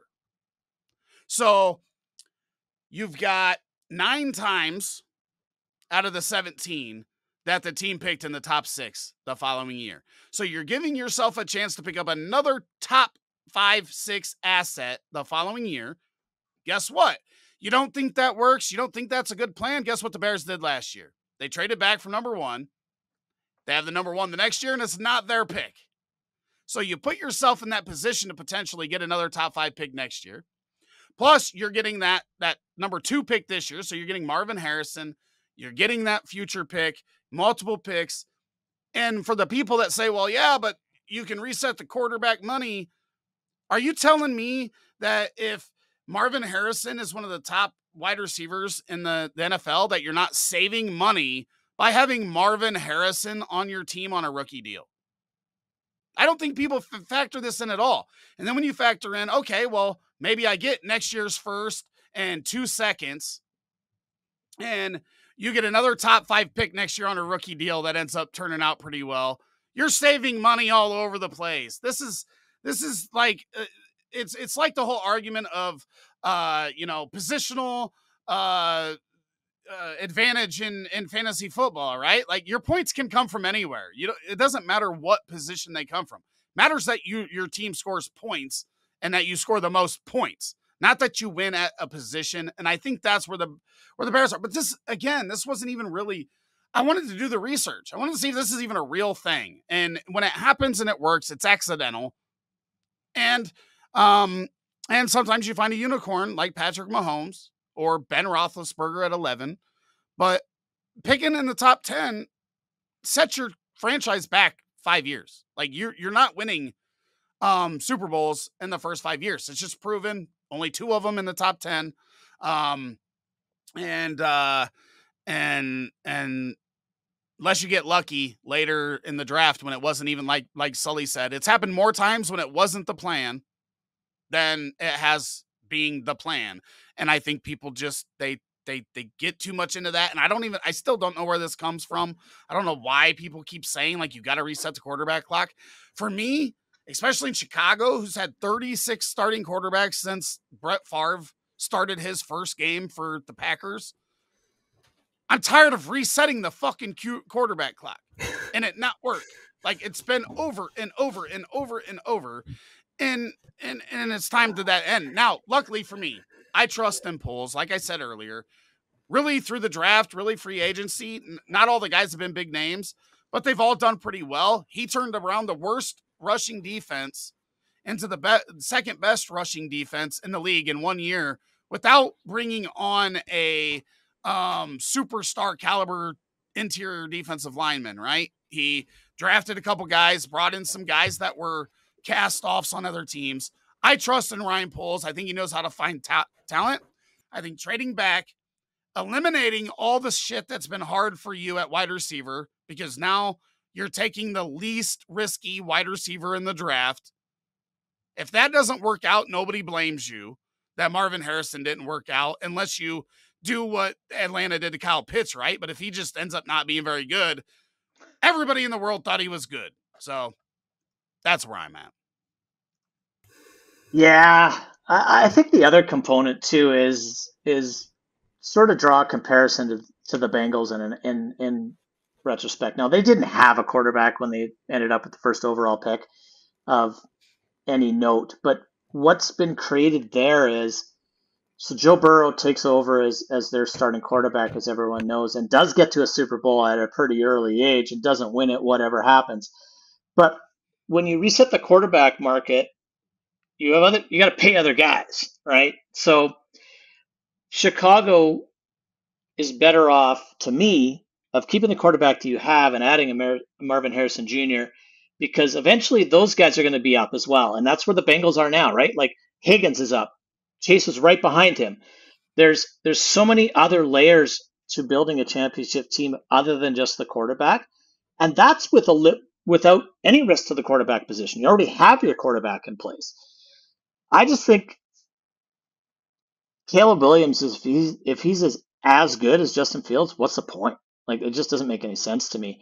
The other thing, and this is becoming more of a Chicago thing than a resetting the market thing, is if you're going to keep your head coach, keep your quarterback. If you're not going to get a new quarterback, can the damn head coach and start from scratch, because it's not like Eberflus has a glowing resume to stick onto, right? Go get an offensive guru like Ben Johnson or something, and then bring Caleb Williams in and do it that way. So I just think there's a lot of reasons that everybody wants the shiny new toy. I always think about the RG3 trade when St. Louis ended up getting an absolute pile for Washington to get to RG3, and that helped shape that St. Louis organization for years to come. That's the situation Chicago's in. They have the ability to shape their organization for years to come in so many other positions. And here's the fun part. If Justin Fields isn't the guy, this is your last chance to get a quarterback. Like, you're still going to use all that draft capital that you got to add younger, cheaper players in other positions spread out throughout your roster. And you'll still probably have some cap space to spend on a quarterback next year, where the free agent class is arguably probably much better than this year. Or maybe Washington ends up the worst team in the NFL. You have the number 1 pick again. You have another opportunity to take a guy. Like, I mean, That's You're like not wrong. that's like the dream scenario. But I mean, we're looking. It's very likely if you trade with Washington, you get a top 6 pick next year. You can either continue trading down to get multiple first rounds like every year and stuff like that. It gives you a lot of flexibility. But the other thing that we didn't talk about was just the locker room. The locker room loves him. His number one receiver, one of the best receivers in the NFL, wants him there. Those are things that also don't factor in. But again, this wasn't really necessarily about him, but we hear this, like, we've been hearing it for like 5 years. Every time it comes out, like, reset the quarterback clock. You still got 3 years of cost-effective Justin Fields because he's on a rookie contract. 4th year might go up to like $23 million, and then you might franchise him for a year or two. You can do the same thing that Washington did with Kirk Cousins, and you've still got 3 years to figure it out with a team that is borderline playoff ready. And if you go backwards and you go back to losing, you lose the locker room, your coach gets fired, you're starting from complete scratch again. Doesn't make sense to me, but Teams just aren't as patient as they used to be, right? And organizations aren't as patient as they used to be. Like, we used to talk about the 3rd-year breakout wide receiver all the time. Now, if you're not breaking out as a rookie, we're telling you that you're garbage and you're a bust and you got to go away.